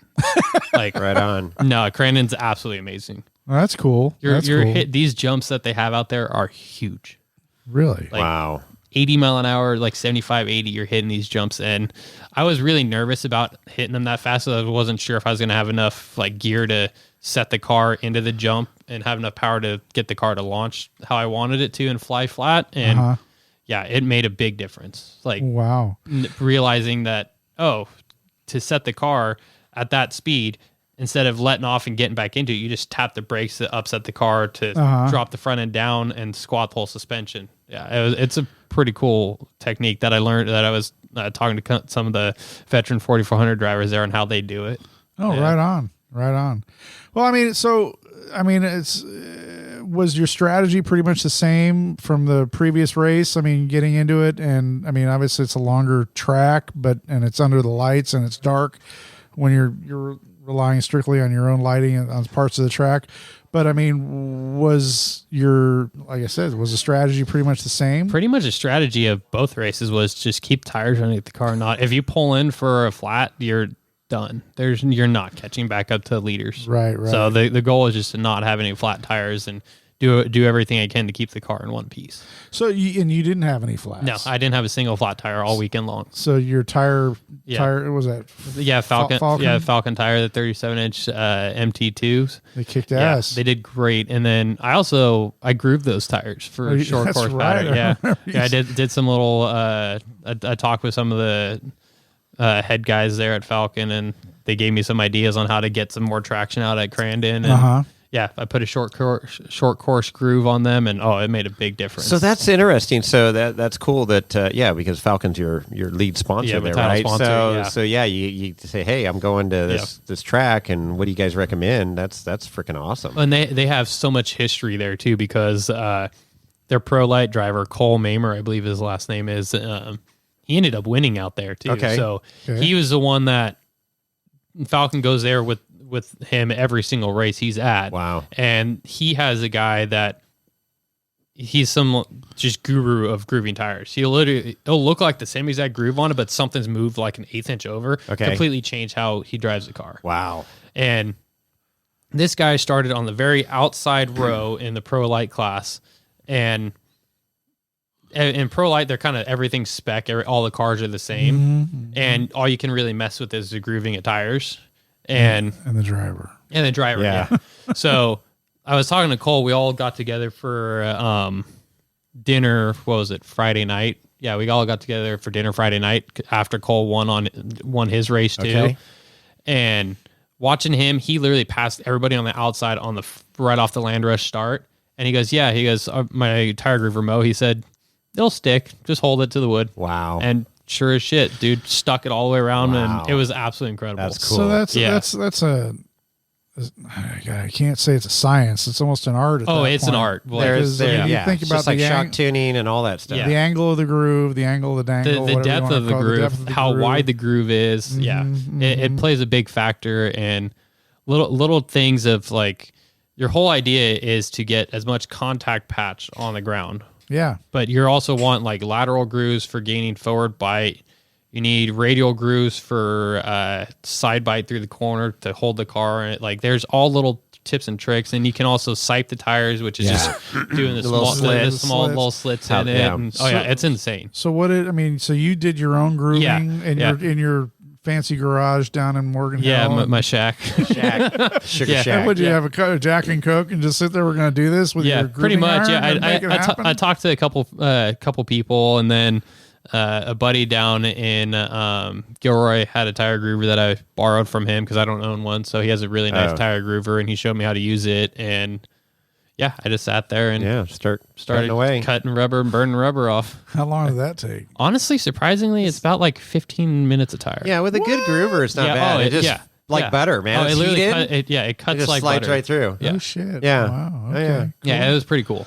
So you're grooving, and so you obviously dialed in your shock setup. I mean, because you were taking the jumps and you were happy with what went on with that. I was happy. It was as best as I could get the car without like pulling the shocks apart and adjusting valving, which I won't do that unless Phil is there and is either instructing me or he's doing it. Shock Jesus. Yeah, Shock Jesus is the only guy that lets touch my shocks, and right. He's taught me enough of what the car is doing and how to make it not do that just by turning tubes on the bypasses. So I knew it was blowing through the compression, so I closed the compression tube off all the way. I closed my long tube off on the front shocks, and that allowed me to like be able to send it off the jumps as fast as I needed to, and I could get the car to fly straight. So, wow. Oh, good. Yeah. All right. Don't get me wrong. It's still, when it hit the bottom, it was damn near full. It was damn near full bump every single time, but it was that's the way you have to drive that race in that course. You have to like haul ass all the time. Wow. Right on. If you're checking up for the jumps, like people are jumping over the top of you. Like if you don't slow down, or if you slow down, everyone behind you is going to be driving through your ass. That's not and you don't want that. No, nobody wants that. No, especially when you're like coming around a corner at like 80 mile an hour, and if you check up down to like 50, 60, it's going to be a big problem. Right up your ass. Yeah. Not good. Not good. Yeah. So then after that race, I ended up winning Saturday night's race. I was first in 4,500 class. I think it was like 8th overall. Okay. Still. And quickly into that race, like within the first lap, I realized I didn't have enough light on the car. Oh, no. the lights I have, they're floodlights on the roof, and my front are just like cheap Amazon amber lights. They're literally just for decoration and make it look cool. The roof lights, all it did was really light up my hood. Yeah, you get to get the little reflection off the hood. And I couldn't really see anything past that. So awesome. I quickly realized that I didn't have enough light. So pretty much in the backwoods, I was driving pretty blind. Well, driving by Braille. Yeah. Well, it was either that or bouncing off of trees. Yeah. I didn't really want to bounce off of trees. Oh, no. We'll get into the tree story when we talk about nationals. But yeah, after that race, my crew chief actually took the car back to Missouri because I was going to go to Oklahoma. Yeah. So he took my enclosed trailer and my race car to Missouri to his house. He's got a pretty decent sized shop at his house. Is that Missouri or misery? Yeah, it's a little bit of both. I actually like Missouri's actually a pretty cool state. It's a pretty cool state. It's pretty badass. Like we cruised his whole entire house and there's through his town on a side by side. Really? Out there. Yeah, no one cares. It's anything like goes. Arizona, right? Oh, it's absolutely incredible. Yeah, that's cool. But yeah, so he took the car down to Missouri. I keep wanting to say misery now. Thanks. Good job, Chris. I had to really stop and You're check welcome. myself You're for that very one. welcome. Thank you. But so yeah, he took the car down to Missouri and I made the drive home and uneventful drive home. Then I think it was like 3 weeks later, I jumped on a flight. I made a comment. They said, "Man, you're driving home a little. Something's missing." Yeah. I want to say he did. Yeah, stalking me on social media over here. Where's the car? He's like, "You're missing something." I was like, "Yeah, I left it. It's sorry. Sorry, sold it. Sold it. It's gone." Yeah. 3 weeks later, I jumped on a flight out to Missouri and spent 5 days out there. The first few days we were prepping the car, getting it ready for nationals, and made some adjustments and tried to waterproof the car for nationals because nationals out in Oklahoma, you're driving through like 3 to 4 foot of water in some places, and that's not pretty. It's not cool from what I've been. Rivers. Yeah. Was there anything major that needed to be repaired from Crandon? Honestly, nothing major needed to be repaired. I want to say I just gave the car a good once over, and then I built a splash guard over my air filter. Even though my air filter's in the cab, it kind of hangs off on what would be like the passenger seat if I actually had a passenger seat in there. And so we built the splash guard over that, so if I hit water, the water doesn't come over, just land on the filter and flood the motor out. So we built that. I built a Lexan enclosure around where my feet go, where the pedals are at. Yeah, I normally keep you're it wide open. Yeah. So we built a clear Lexan panel over it to enclose it so I could still see out of it. And then what else did we do? Oh, we swapped out throttle. I had a throttle pedal issue in Crandon actually. I had one of those cheap little spoon style throttle pedals. You see hot rods and stuff. I've had that for years in that car, and I've only had this happen to me one other time, and I was able to fix it. Where you hit a bump, my foot slides off and it kicks the pedal up and kicks it up where you can't get to it. Oh, that's not good. This time it did this. It did it in Crandon. And when I grabbed it and when I pulled it back down with my foot, I bent it over. Oh, no. So I had to drive with part of my side footing it to get throttle on the car. So we backstory on my crew chief. He used to work for Bigfoot for 15 to 18 years. Bigfoot, and the monster trucks, right? Yes, wow. yeah, the Bigfoot, the Bigfoot, and Chandler or something. Yeah, or? Bob Chandler. Bob Chandler was the original driver. I met him. Yeah, it was super cool. Yeah, I had honestly had no idea who he was, and AJ's you know who that was, right? I was like, no. He goes, that was Bob Chandler. Who's Bob Chandler? Yeah, come on. He kind of just looked at me like, are you kidding me right now? Yeah, but it's like me. He's like the godfather of monster trucks. So AJ's got a good. Me meeting Texas Jesus. Do you know who you just talked to? Yeah. No, I don't know who's that. Texas Jesus. Yeah, how do you not know who Texas Jesus is? He's pretty obvious it's Texas Jesus. I didn't know. No. Sorry. Apparently, Bob Chandler's a big deal, which he's actually a really big deal. But it was pretty cool meeting him. All right. But so AJ, he's worked for Bigfoot for years. He drove the monster trucks and he's worked on their trucks for years. And he still does stuff on the side. He works for Southwest Airlines now, but he still does stuff on his days off for Bigfoot. So we go over to Bigfoot because I need a throttle pedal. We go over to Bigfoot and they have the Bigfoot throttle pedal, the actual throttle pedals out of the Bigfoot monster trucks. They had 3 of them laying on the shelves that they were like decommissioned. They didn't want to use them anymore because there was like some issue with them, and there was absolutely nothing wrong with it because I used it. And we grabbed like 3 throttle cables off the like it's a push pull cable instead of like a little dinky bike cable. So we grabbed like 3 throttle cables off the.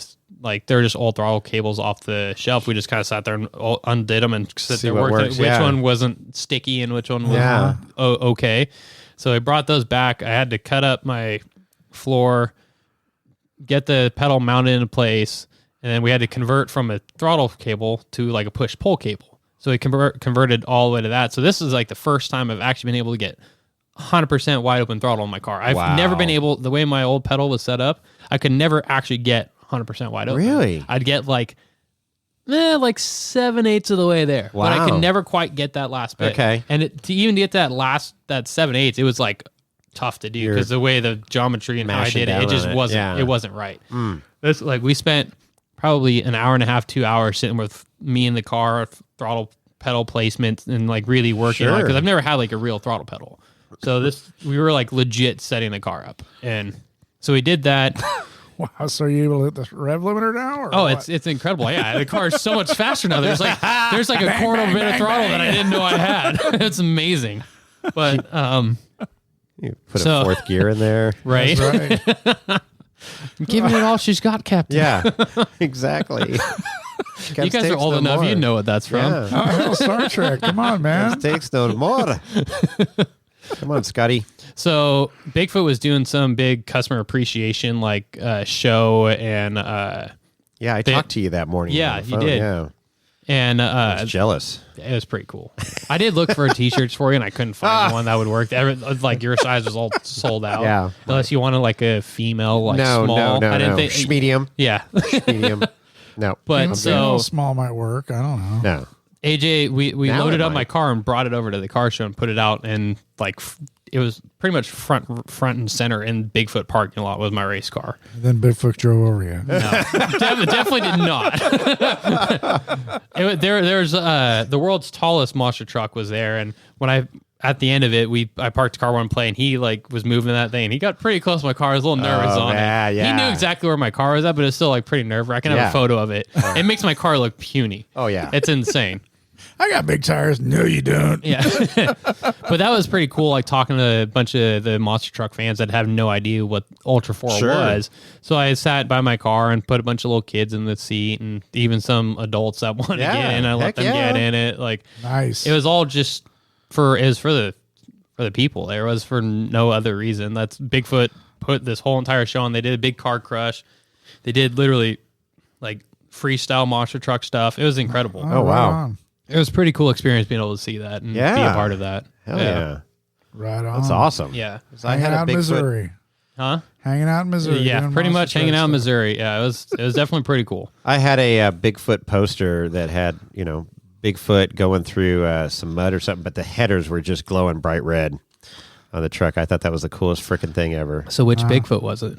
It was the original. So it was Bigfoot number 1? The original, Bigfoot number 1. The original, dent side Ford blue Ram, truck. Wasn't it? Yeah, right. Yeah. If it was a Ram. Can you imagine if Ram started monster trucks? Oh, we'd be in such a better spot now. The sport would have died as soon as it started. Right on. So race prep for nationals in Oklahoma. Yep. Got a new gas pedal. Yeah, new throttle pedal. Yeah, new throttle pedal, like just waterproof the car, all that stuff. And then I jumped on plane, flew home, and then like worked. Did my normal day job. Then like 2 weeks later, jumped in the truck with the cab over and no trailer. And just hauled ass across to Oklahoma, which is cool because I did another like mini road trip. Stopped in stopped to the Grand Canyon, which I've been at Grand Canyon before, but figured why not if I'm going by it, buy it again. Sure, why not? I got to see it in the snow this time, which was kind of cool. Well, we're still waiting for snow here. Yeah, but, we've had snow, but it's gone. But whatever. Stopped at Cadillac Ranch, which Cadillac Ranch in Amarillo, Texas. Amarillo. Is that Mustang Ranch or Cadillac? No, Ranch? It's all the Cadillacs. Standing up in the dirt. All the Cadillacs are like halfway buried in the dirt. Gotcha. That ranch. Okay, Lorenzo started to twitch a little bit. Yeah. Oh, and when I woke up in Amarillo, you bet your ass I played Amarillo by morning. Yeah, you got it. Oh, we 100% did it. 100% did it. You have to do it. You have to. Yeah, like when you're in Amarillo, you have to do it. It's like when you're in the corner of Winslow, Arizona, too. You gotta play that. Yes. But yeah, so did that, and then get out to Oklahoma. I got out there. What was it? I think Wednesday evening. Okay. AJ was already out there with my car. He towed it from Missouri all the way down to Oklahoma for me, and he already had the whole pit area set up, and so he showed up there, let the rain pass, and then I didn't even pre-run. I didn't pre-run until like the night before the race. Really? I pre-ran in his side-by-sides, but I would not take my car out because it was just a muddy, nasty mess. It was absolutely horrible out there. Yeah. And I'm not into mud. There's nothing about me that likes playing in mud. Literally nothing. It's on the West Coast. None of us West Coasters like mud. If you do like mud, you're a special kind of breed. Yeah, you really are. Here. That's a southern south thing. You know that and racing through trees. Yeah, I'm not into racing through trees anymore either. I did it. I did it in Oklahoma. No, tear down in Tennessee. That's all about trees, right? It's insane out there. Like from what I was told coming into this race, I was nervous about the trees. I had friends that like Jimmy. I called Jimmy Jack and we talked about racing trees. He goes, "Listen, if it's like a 4-inch diameter tree, don't slow down. Just plow through it. Just plow through." He said the roots aren't big enough and they'll either break or they'll just fall down. I'm not even shitting you. Wow. If it's like a 4 to 5 inch diameter tree, you don't even slow down. Yeah. Well, I was gonna say if you see a tree in front of you, turn. No. And if you see another tree, turn the other way. No, you just don't slow down. No, you don't hesitate. Slow down. No, don't hesitation hesitate. kills. All Yeah. right. And there's a story. Trees don't move, by the way. Never lift. Yeah. There's a story, I guess Casey Gilbert one year had like he ran over a tree and it ended up like trailing behind him because like the roots got caught on. He ended up had like a 20-foot tree dragging behind him while I was hauling ass. And there's someone else that hit a tree at like 70 and just disintegrated the tree. Jeez. Like it's insane out there. Like I don't. Wow. It's a whole different style of wheeling that I'm not used to. That's like I've never raced in trees, never raced in like consistent mud like that. Besides Prairie City, Prairie City was gnarly that. But one year. That's different than racing through this and like running water and like 4 foot of water. Yeah. Like it's completely different. Well, so I mean, the race. I watched the race. I certainly watched the different classes of race. I remember the 4,400 race for sure, but. God, unless they just weren't covering a lot of the track, there wasn't that much mud. I mean, they didn't cover much. Area had water where that rock face. That was it. They didn't cover the rest of the track. The rest of the track was a muddy mess. Oh, was it? Yeah, wow. Yeah, it was pretty bad. Huh. They need to do a better job. I mean, that's Ultra 4 is really up their game as far as coverage of the races, but. Clearly, the problem is that place you couldn't do it because it was so wooded by all the trees. You can't like fly drones through it, or even cameramen on the ground. Yeah, there's really tough, you know. Well, some of the race they'd be standing in like 3 foot of water. Yeah, There's no way they can do that. And then they got a car race by splashing them. Yeah, thanks for nothing. Yeah. So yeah, we get out there and we do pre-run in the side by sides and. I take the car out finally before qualifying. I get up really early in the morning, go out there pre-run, just do the first lap, just put some miles on the car. Because I haven't really ever used the throttle pedal. I drove it up and down the street at his house, but I never the new throttle pedal. I never actually drove with it. So I'm like the return spring on it's really heavy because in monster trucks you want that throttle to snap back off. So it took a bit to get. It took a bit to get used to that with my foot, but after that, I got used to it, and did the pre-run and came back, give the car once over right before qualifying, then do qualifying, and like halfway through qualifying, I had a good run going. Halfway through, the car just like got super loose for no reason, and I couldn't figure out what the hell it was. And I thought I had a flat tire, but it didn't make sense because there's no rocks anywhere unless there's like a rock under the ground or something that like slid in the corner and like just ripped the sidewall or something. But I come around like the start finish line turn and it almost over rotates on me, and I'm like sitting there like you would in full wheel drift, like flooring it, and it still wanted to over rotate. So I back out and start feathering like you would in like 2-wheel drifting like we talked earlier.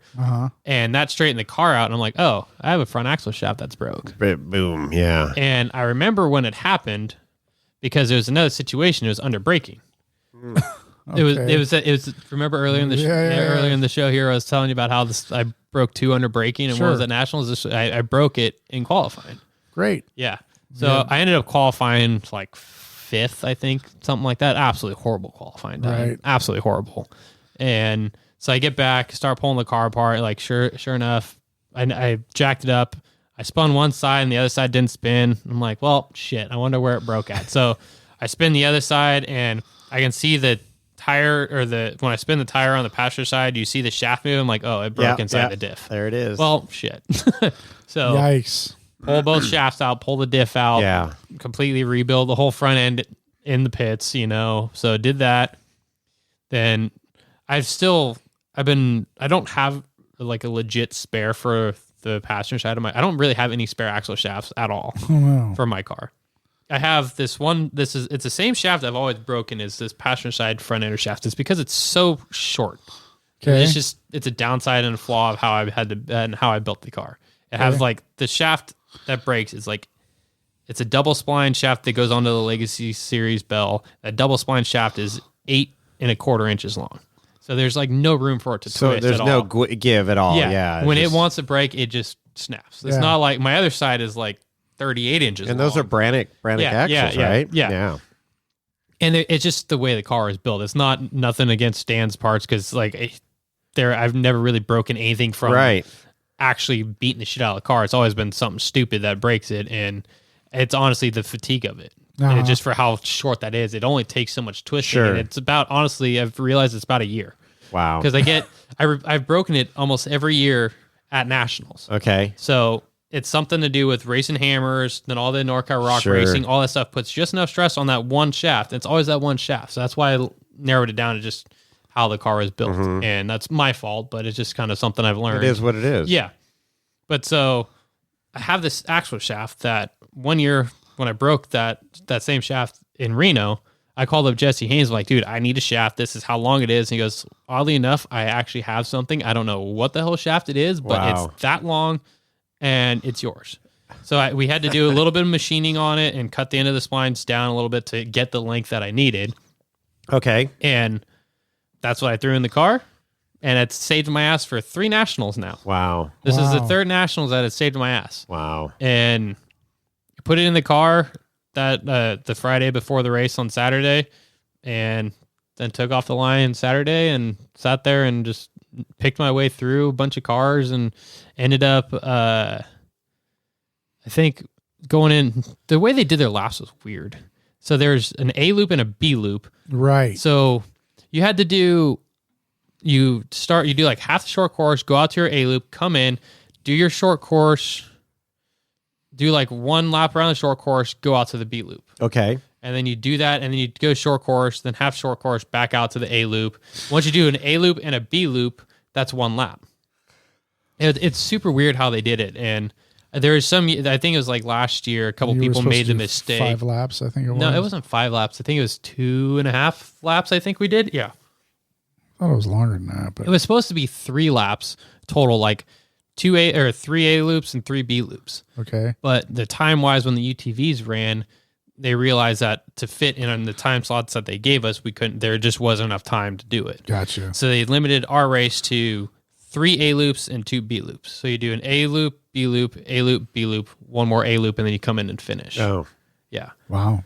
So I didn't really have any issues with the car. I had no flat tires during the race. Well, I had 1 flat tire, but that wasn't that was at the very end. But so we decided to, our fueling situation, because I only have a 22-gallon fuel cell in my car, which limits me to literally about 60 miles is all I can get. Wow. I couldn't quite do an A loop and a B loop and get me back. Oh, really? Yeah. It was cutting it too close. But so what we did an A loop on the first lap. We did the A loop, came in and pit, took fuel, did a B loop, ran the A loop, came in and pit.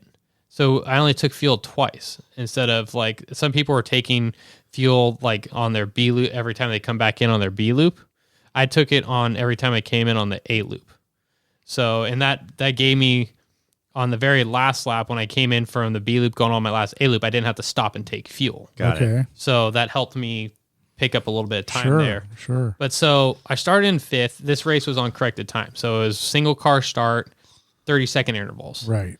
So I started like 5th, and 1st and 2nd they started like 10, 15 minutes in front of me. Like that's a huge gap to try to make up. Granted, I still had to pass 2 other 4,500 cars. Right. And so I'm just picking my way through. In the first A loop, I caught up to the 2 4,500 cars that were in front of me, and I ended up passing them. When I stopped to get fuel, they got in front of me, so I had to go and pass them again. And then after that, I never saw them again. And I just sat, I more or less, weirdly enough, had no one around me, which was kind of weird. There's no Legends class cars around me, nothing. I don't know if I just kind of got in this like neat little pocket of space between cars and no one wanted. That's good. Sounds like it. Yeah. It was awesome. But the downside is, like, you're going up some of these rock faces, stuff like, you don't know what's the better line or what's the wrong. Yeah, what's the best line and what's the worst line. Oh, he's over there stuck, so I'm going to go over there or whatever. Right? The rock face you were talking about with the water. Yeah. I made a mistake the first time. There was like a big tree. You could either go around to the right of the tree or snake to the left of the tree. Down near the bottom. Yeah, I snuck to the left of the tree and launched up it. And luckily, like I was in high range pretty much the whole time, and I hauled ass up it, and I started spinning tires about halfway up this climb, and luckily, like, I had enough momentum to get me up into this little crack, and the car dropped in this crack and drove up. If not, I would have had to back up and hit it again. Wow. Just the way, when you take that far left line on the inside of the tree, it just, all 4 tires are in water. So it just makes, and not having stickies and DOT tires on a completely slick rock face, it just was a complete shit show. Like, just a giant smoke show the whole entire time. I literally, like, 5,000-6,000 RPM, like, in high range in first gear, just lighting the tires up, like, just to try to, hopefully I don't have to back out of this thing. But so, did that. Yeehaw! The second time around, so it's kind of funny, my dad is watching the live feed, and he watched me come through, and he called my crew chief, who's at the race. My dad's in Nevada. Okay. And he called my crew chief, who's in the pits. Right. To tell him, like, hey, tell Justin next time through, don't take that line, take the far right line. Oh, interesting. Because my crew chief couldn't see anything. Right. Because he's all the way in the pits. So my dad's watching live feed and is calling, giving them ideas That's on awesome. what to do. So the next time through, I get on the radio, AJ goes, hey, your dad says to go the far right line and not the left line. And I'm like, thinking to myself, how the hell does he know that where I'm supposed to go? Go ahead, caller from Nevada. And so I took the line to the right that kept the tires out of the water and right up at no issues whatsoever. There you go. Yeah. Well, thanks, Dad. Thanks, Dad, on that one. Yeah, he No definitely doubt. made a right call on that. And apparently he was feeding AJ information on where I was at on the track, because out there we didn't have good enough cell phone service. We could like get text messages and phone calls, but we couldn't actually watch the tracking that was happening. We couldn't watch the live tracking. I see. So my dad was giving AJ the live tracking updates on where I'm at, so AJ knew when I was coming in and whatnot. Yeah, That's Well, there cool. you go. Team effort. it was a team effort. Yeah, because my dad hasn't been able to come to Hammers for the probably last like 3 years, but he's actually making it out this year for the first time. sweet. Yeah, for the first time in like Right 3 on. years. So Look forward to meeting him. yeah, That'd you be guys will have cool. to swing by and have a beer. And I think my mom's even coming out too. So Sweet. yeah, it'll be a good time. Right on. Family affair. Yeah. So ended up coming in from the last B loop on my way out to the A loop. AJ hit me on the radio saying, hey, you got 3 minutes you have to make up to second place. Okay. And I'm like, I have no idea where the hell I'm going to make up 3 minutes. Like 3 minutes is a long time. Never lift. Oh, that's pretty much once I got out to that A loop. The A loop was kind of all like a fire road desert thing, but it was like this 3 car length wide area. But if some spots were 1 car length wide. And if you get outside into the grass, there's rocks that are the size of like a 35-inch tire sitting out there that will just destroy your rig. So many rigs in the first lap of the race were changing flat tires because they got out in the grass and ended up tagging a rock and blowing a wheel apart. Right. So I knew not to get out there, but I had to just shut my brain off and go from, okay, conserve the car to let's haul ass and try to pick up a spot. Right. And I was about 20 miles. I looked at the GPS. Most of the way, I was 20 mile an hour faster on that last time through than I was the other 2 laps through with the A loop. 20 miles? Yeah, 20 mile an hour faster. Wow. And it was probably the like scariest and coolest thing all at the same time, because in all these other spots where I was like being really cautious before to not like hit things, I'm like, okay, this is here. I just got to trust the car that it's going to stay in this spot and haul ass through. And I ended up hitting this rock shelf that I didn't see. Uh-huh. It just came up on me too fast. And I felt the car just go instant full bump. And I'm like, well, I just killed my 2 front tires. This is going to be fun. Uh-huh. And I'm like, whatever. I got like 5 miles till the finish. I'm not slowing down. And I never slowed down. Like, and I didn't kill, it ended up just killing the right front tire, which already had a fat cut in it anyway from like 2 races before. I just left it on the car because it was already grooved. I was running my short course groove tires for this. And Crandon tires? Yeah, the Crandon tires. I ended up, like I said, cut that right front tire, and I never slowed down. Like it would slow me down and make when I turned to the left. Sure. But when I turned to the right, it didn't even slow me down Didn't one care. bit. Yeah. So I hauled ass, never really slowed down through it, and I ended up making it up 1 minute and like 32 seconds. Okay. So I made up half the time of what I missed, or what I had from second place to third place when I started A loop. So when I finished the last A loop, I lost second by 1 minute and like 28 seconds or something like that. You gave it the old college try, though. Yeah. I still ended up third place, so. Well, that's all. And I do recall you coming across the finish line with a flat tire. Yeah. Like, oh, look at Justin. Yep. Yeah, had a flat tire. What's really funny, though, I got a text message from the head guy at Falcon. He goes, hey, like when you go to when you take photos of the other side of the car, please. So And congrats. Yeah, he goes, congrats on your third place, but take photos of the driver's side of the car. Sure. And I told him, I said, hey, it's already changed out, because I told him, like, hey, I'm coming in with the flat, and when I crossed the finish line, my pit crew had a tire jack and changed the tire before it even got anywhere like off this thing. So all I had 4 fresh tires on the car again. PR always matters. It PR. does. Marketing. Well, you got to keep everybody happy. Yeah, you have to. Exactly, Yeah. Exactly. Yep. Well, that's awesome. So, I mean, so that wraps up your season. Third place finish at Nationals. Yep. First place finish at Crandon. Yep. And then second overall in the series at NorCal Rock Racing. Awesome. And then the 4th place at Hammers from episode 98, was it? 98. You're doing good, man. So great season. Absolutely a great season. Yeah, I can't complain about it. Definitely very thankful for the way the season went for me. It was a very successful season, and it was the first season back with Falcon Tire as my title sponsor from back in my rock crawling days. And yeah, I couldn't ask for a better season to start off that relationship with them again. Cool. That's great. Yeah. Right. Any changes going to happen for the new season coming up, or the livery's going to stay the same? Livery's staying the same. I'm actually trying to add a rear section of body panel to the car now, just to get some more room on the car and add more color to the back of the car. Okay. I'm still trying to figure out how I'm going to do that, but I'm trying to incorporate like a whole like back fender to the whole car, because it right now just kind of stops right before a tire. So I want to like kind of how my trail rig has. It's like I want the extended samurai body look to it. So I'm going to try to do that if I can make it all happen. That'd be good. Lorenzo's looking for some room to put a wheeling wine and whiskey sticker on. We'll definitely make room for that. Also, I was seeing your little binder over there with like a stack of them. I need to grab a couple. I love your livery there. That's awesome. And I think we talked about that on episode 98 of why they call it livery or livery. Yeah, livery. Yeah, I want to say we did talk about that. Yeah, we did. Yeah. I remember that. That's just interesting. One of those things that make you go, So let's talk about KOH 2022. You're in the middle of hashtag KOH prep. Race prep. Yeah, race prep. Because race car. Yeah, because race car. Yeah. So, so other than body, but are you doing anything else different to the car? Are you just going through everything, cleaning things up? I'm literally just going through everything with a fine-tooth comb. Right. I went through the whole rear end, swapped all the rod ends out, pulled the rear diff down to just a housing, put it up on the bench, found a couple cracks in it,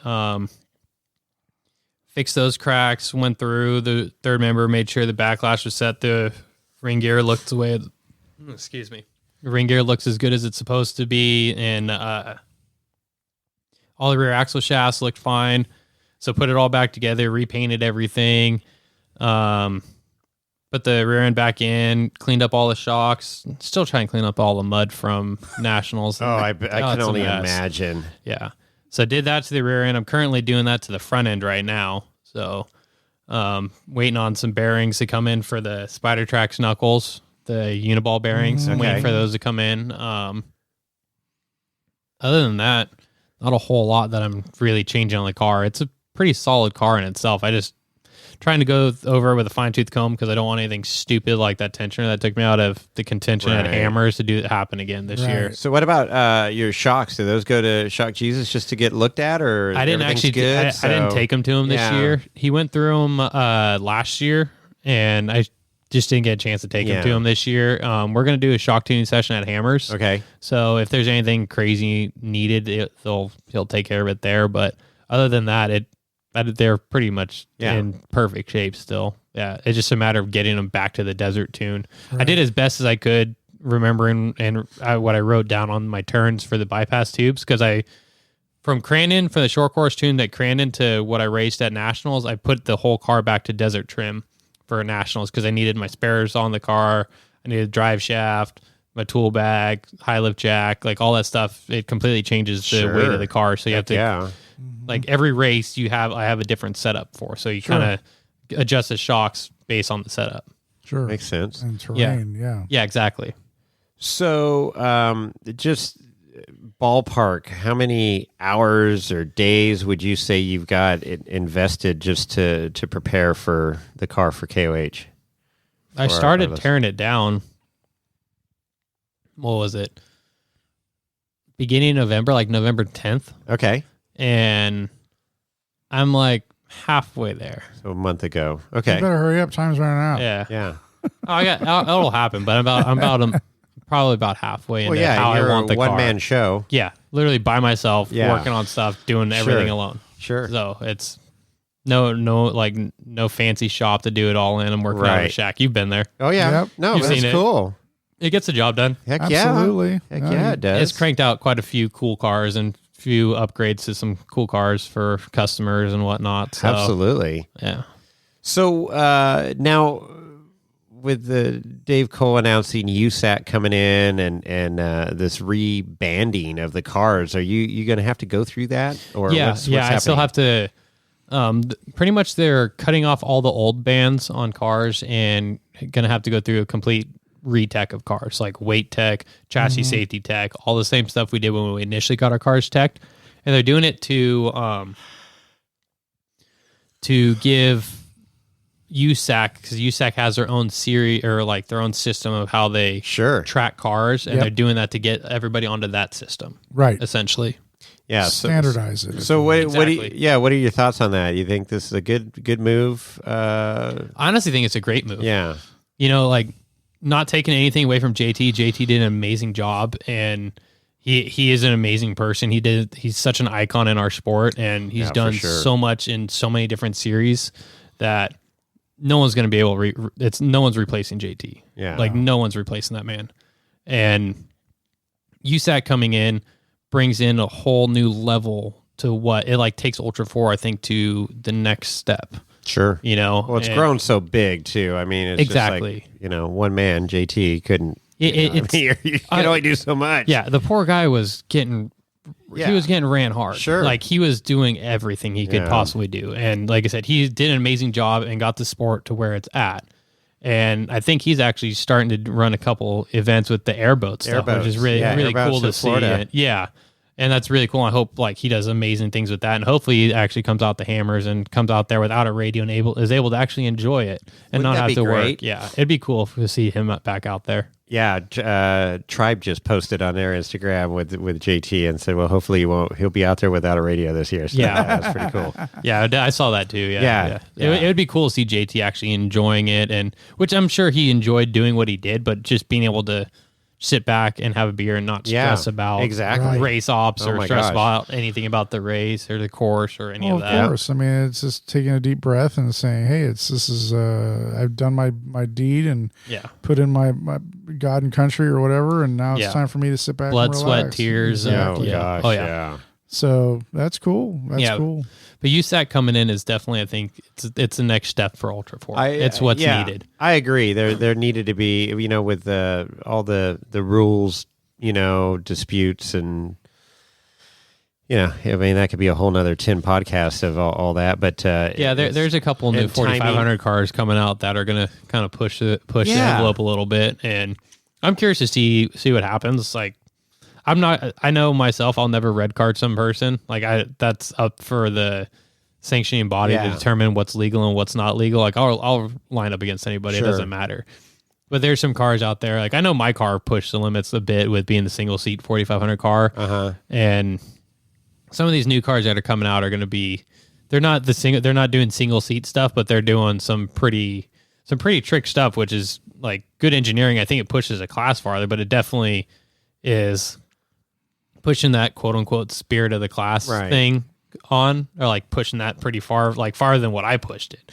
I pushed it to a certain point. I know like Jimmy Jack pushed it to a bit. Like we've all like slowly pushing it and seeing how far we can actually get with it. But that's how the sport progresses exactly. too, you know, and this technology and everything and getting proven out there at the the world's toughest one-day off-road race. Exactly.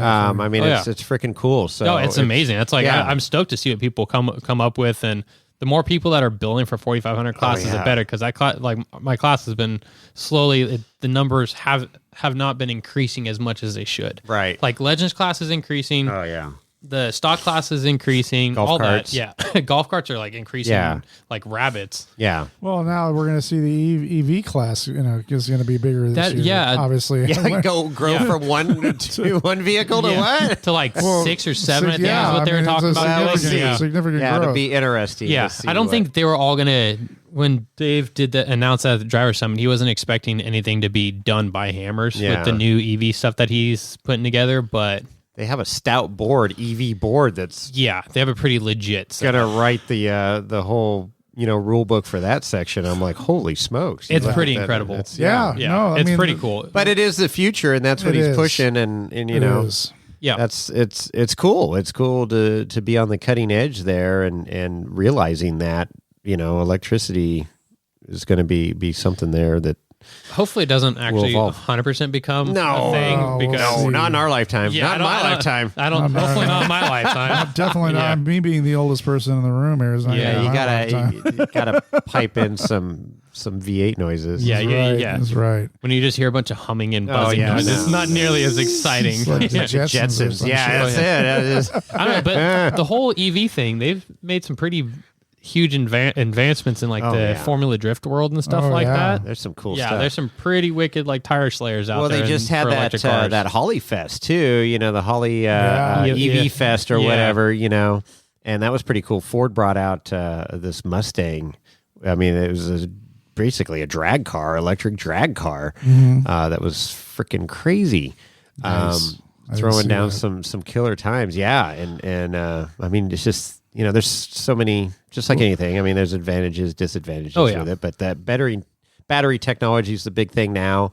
And once that catches up, man, we'll see. It'll be cool. It'll be wicked cool. I mean, having a recreational, buggy with a motor at each wheel that you can control, doing some shit at Sound Hollow. That'd be pretty wicked. Yeah, that'd be well, what? There's a guy that has something similar. Was it the Rock Dog or something like that? I don't know about electric though. It's not like, but it's all hydrostatic. Yeah. He's gotten something pretty similar to it.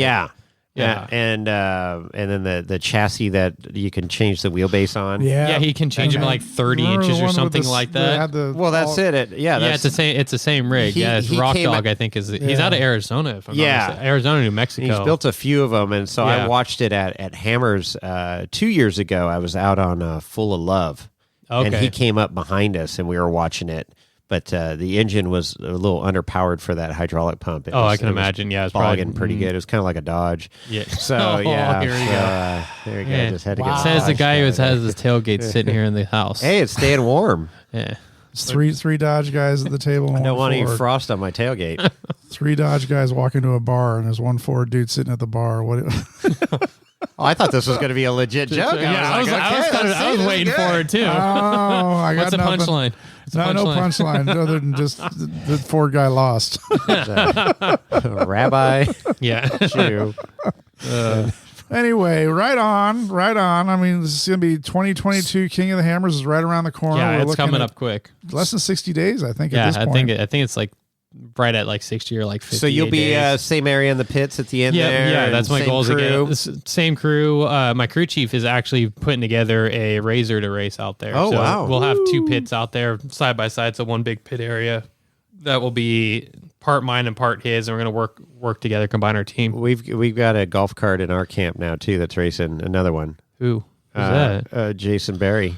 Oh, he's got the Can-Am, right? Yeah, he just bought it's badass, and so he's been working on that. And did he have it at Hammers over Thanksgiving? Yes. They were Yeah. down, Yes. they were down there. Yeah. doing a little. He blew out a wheel. Lost the tire. wheel and then another tire or something like that. I remember I saw something on Instagram of that. Yeah, so he's gearing up for that. That whole group is all in. You know who his co-driver is there, Chris? Remember? Amber Turner? No, Toby.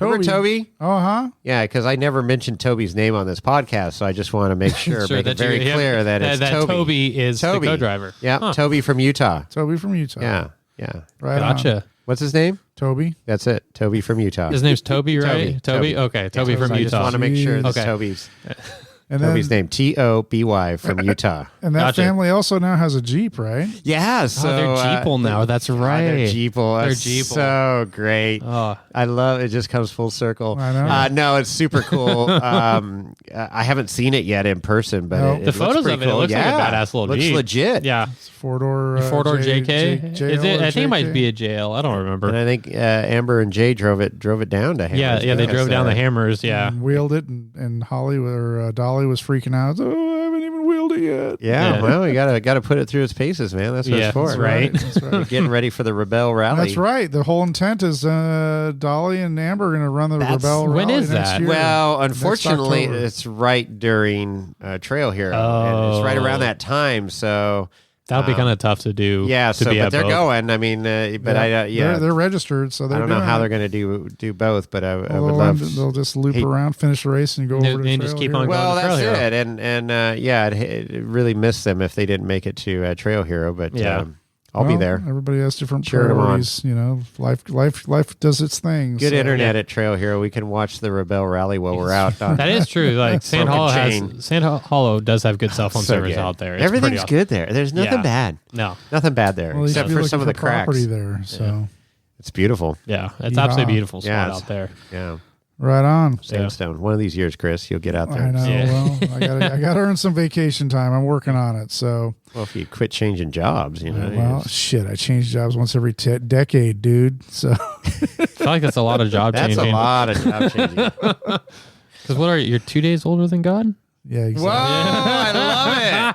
Nice, Had to dig in Justin, there. nice. Had to get a dig in there. Sorry about that. The baby in the room. Yeah, I have a. Yeah, I actually am the youngest Yeah. person here. I think. So Oh, that's sad. going back to the rebanding, are you going to do that on the lake bed, or are you going to hit one of these places that they So listed I'm on going the to try old to interwebs here do one of. recently? I'm going to try to do one of the ones in Sacramento, Yeah, either 'cause- UFO or the other fab shop that's up there. Yeah, yeah. So I'm going to try. I reached out to one of them already, and he's waiting to hear back on the finalizing of how he's going to be able Yeah. to reband everything. But I'm going Okay. to try to do something before lake bed. Yeah. That just gives me more time to go pre-running out there. I'd be curious how that process is, since there's several different people doing it now. I mean, they must have some kind of form that they're... They probably have like what Check-in. they've always had is a like sheet of paper that has X, Y, and Z listed on it of what they need. Like chassis weight needs to be this for Right. X diameter tube, and one of the biggest things, because this is re-teching cars, they're looking for like dented tubes Sure. or anything like that. So Safety stuff. if you're listening to this and you have like dented tubes on like your A pillar, B pillar, C pillar, stuff like that, you might want to look into cutting them out and replacing Wow, it all, yeah. just because you'll fail for that. Yeah.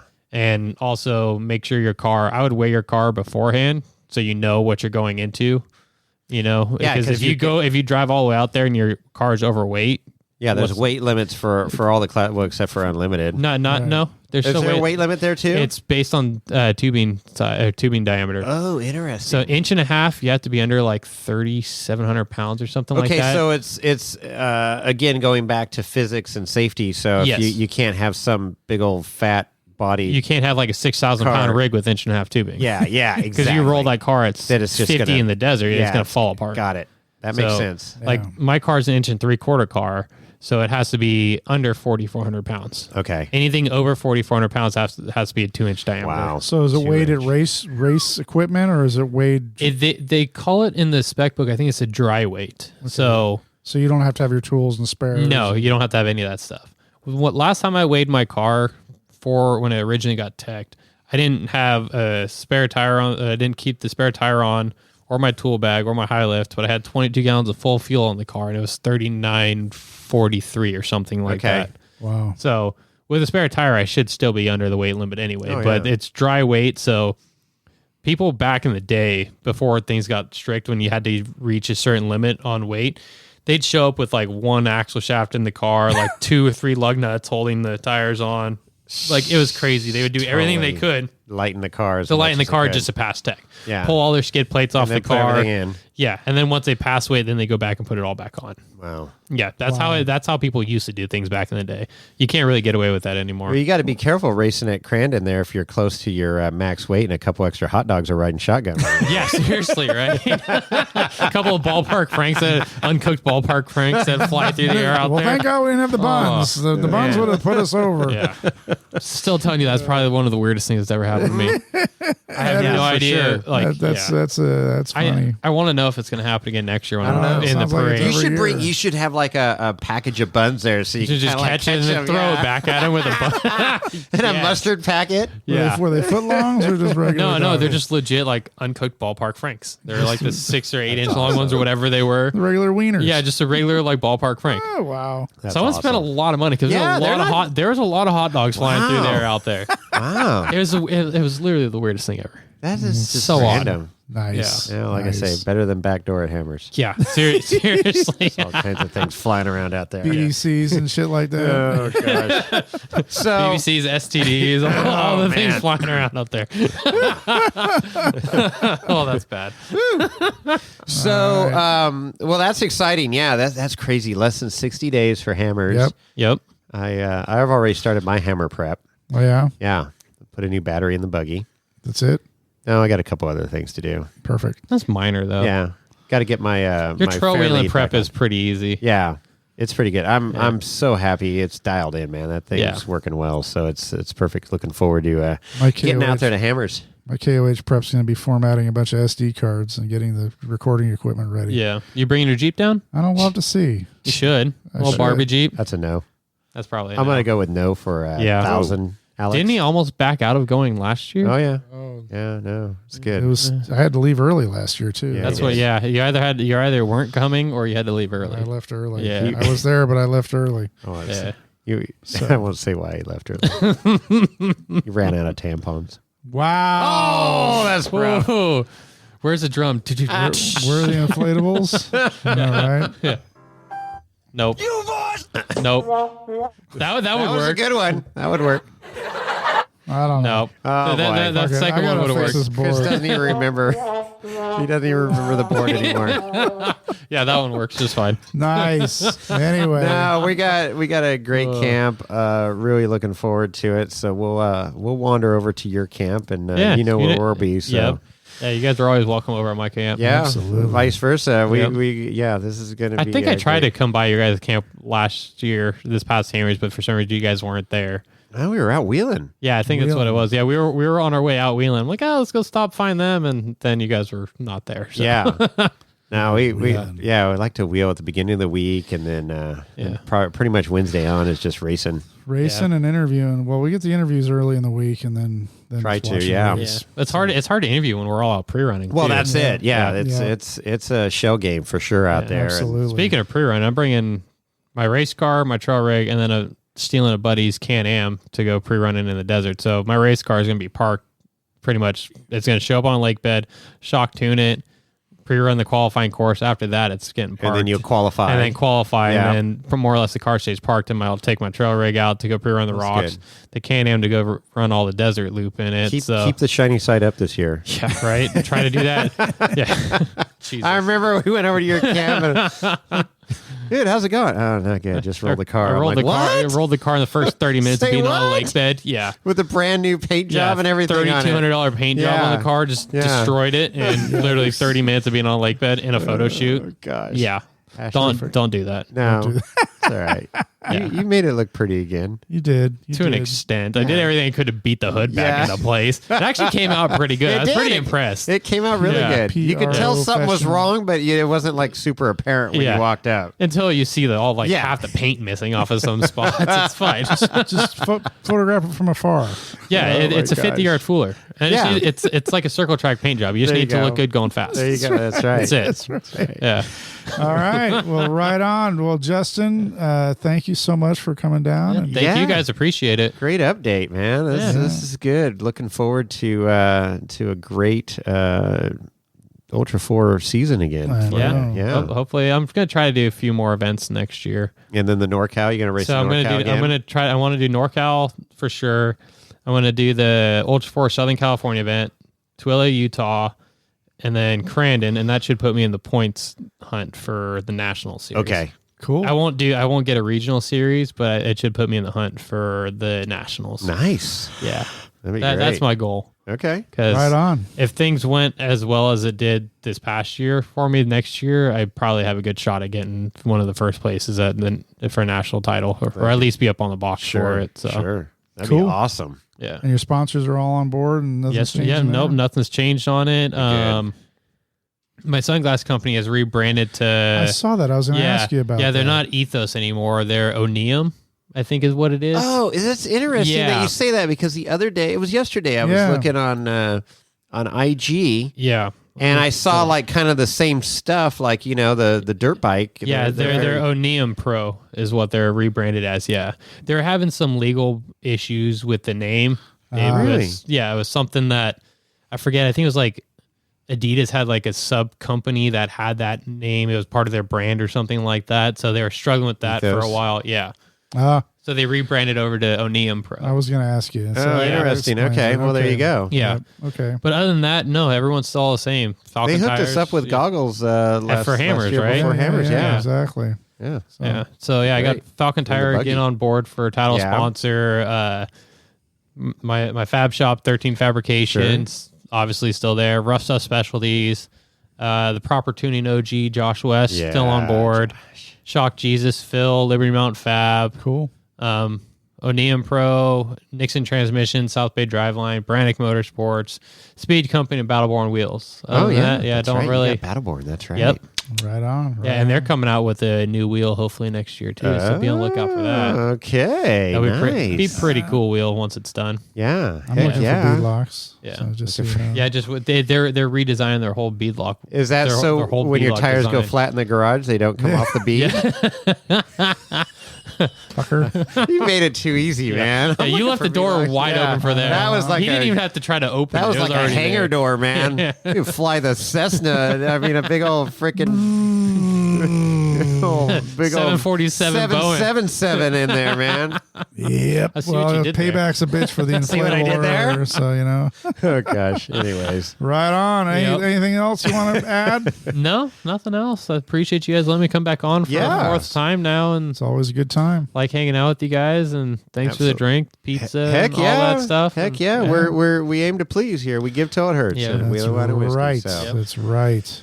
And Lorenzo, good to see you back. Yeah. It's been Doesn't he been look good? He does look pretty good. He's Yeah. actually got some weight on him Yeah, now. he looks Well, he's good. off the Yeah, wagon, healthy. I said I so, haven't seen him since he's been back. So Yeah. last episode I was on, he was still disappeared for a while. The therapy has worked very well. He's not traumatized. He can sleep through the night now. Well, that's good. He so- doesn't wake up screaming anymore. No, That's he good. used to, he You're still right over there.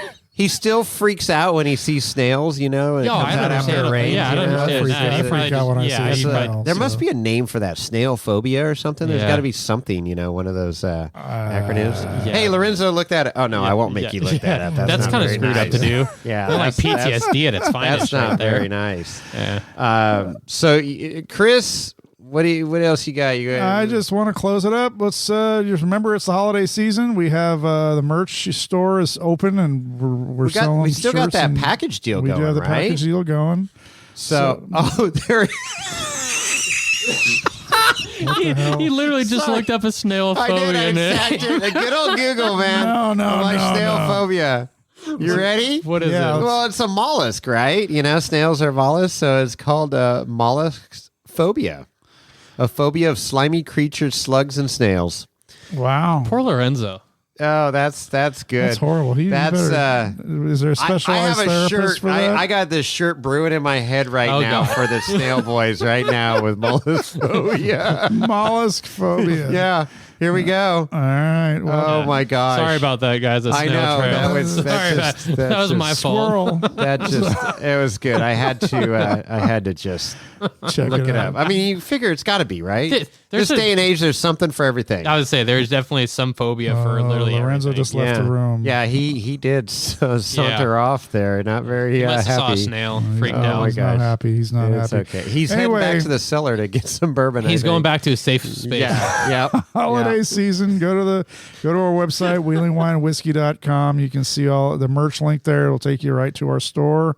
And you can, the package deals like Jason mentioned just a bit ago are there, and also everything else. So Get them before they're gone. Get them before they're gone. Order them soon so they can get under the Christmas tree for your loved ones or whatever, or people you don't like. I don't know, whatever. So what are we, 20-something days to Christmas now? 20. Is it really? Today's the 3rd, so 22 days. 21, 22 days. Oh, my God. And then when this episode airs, so it'll be...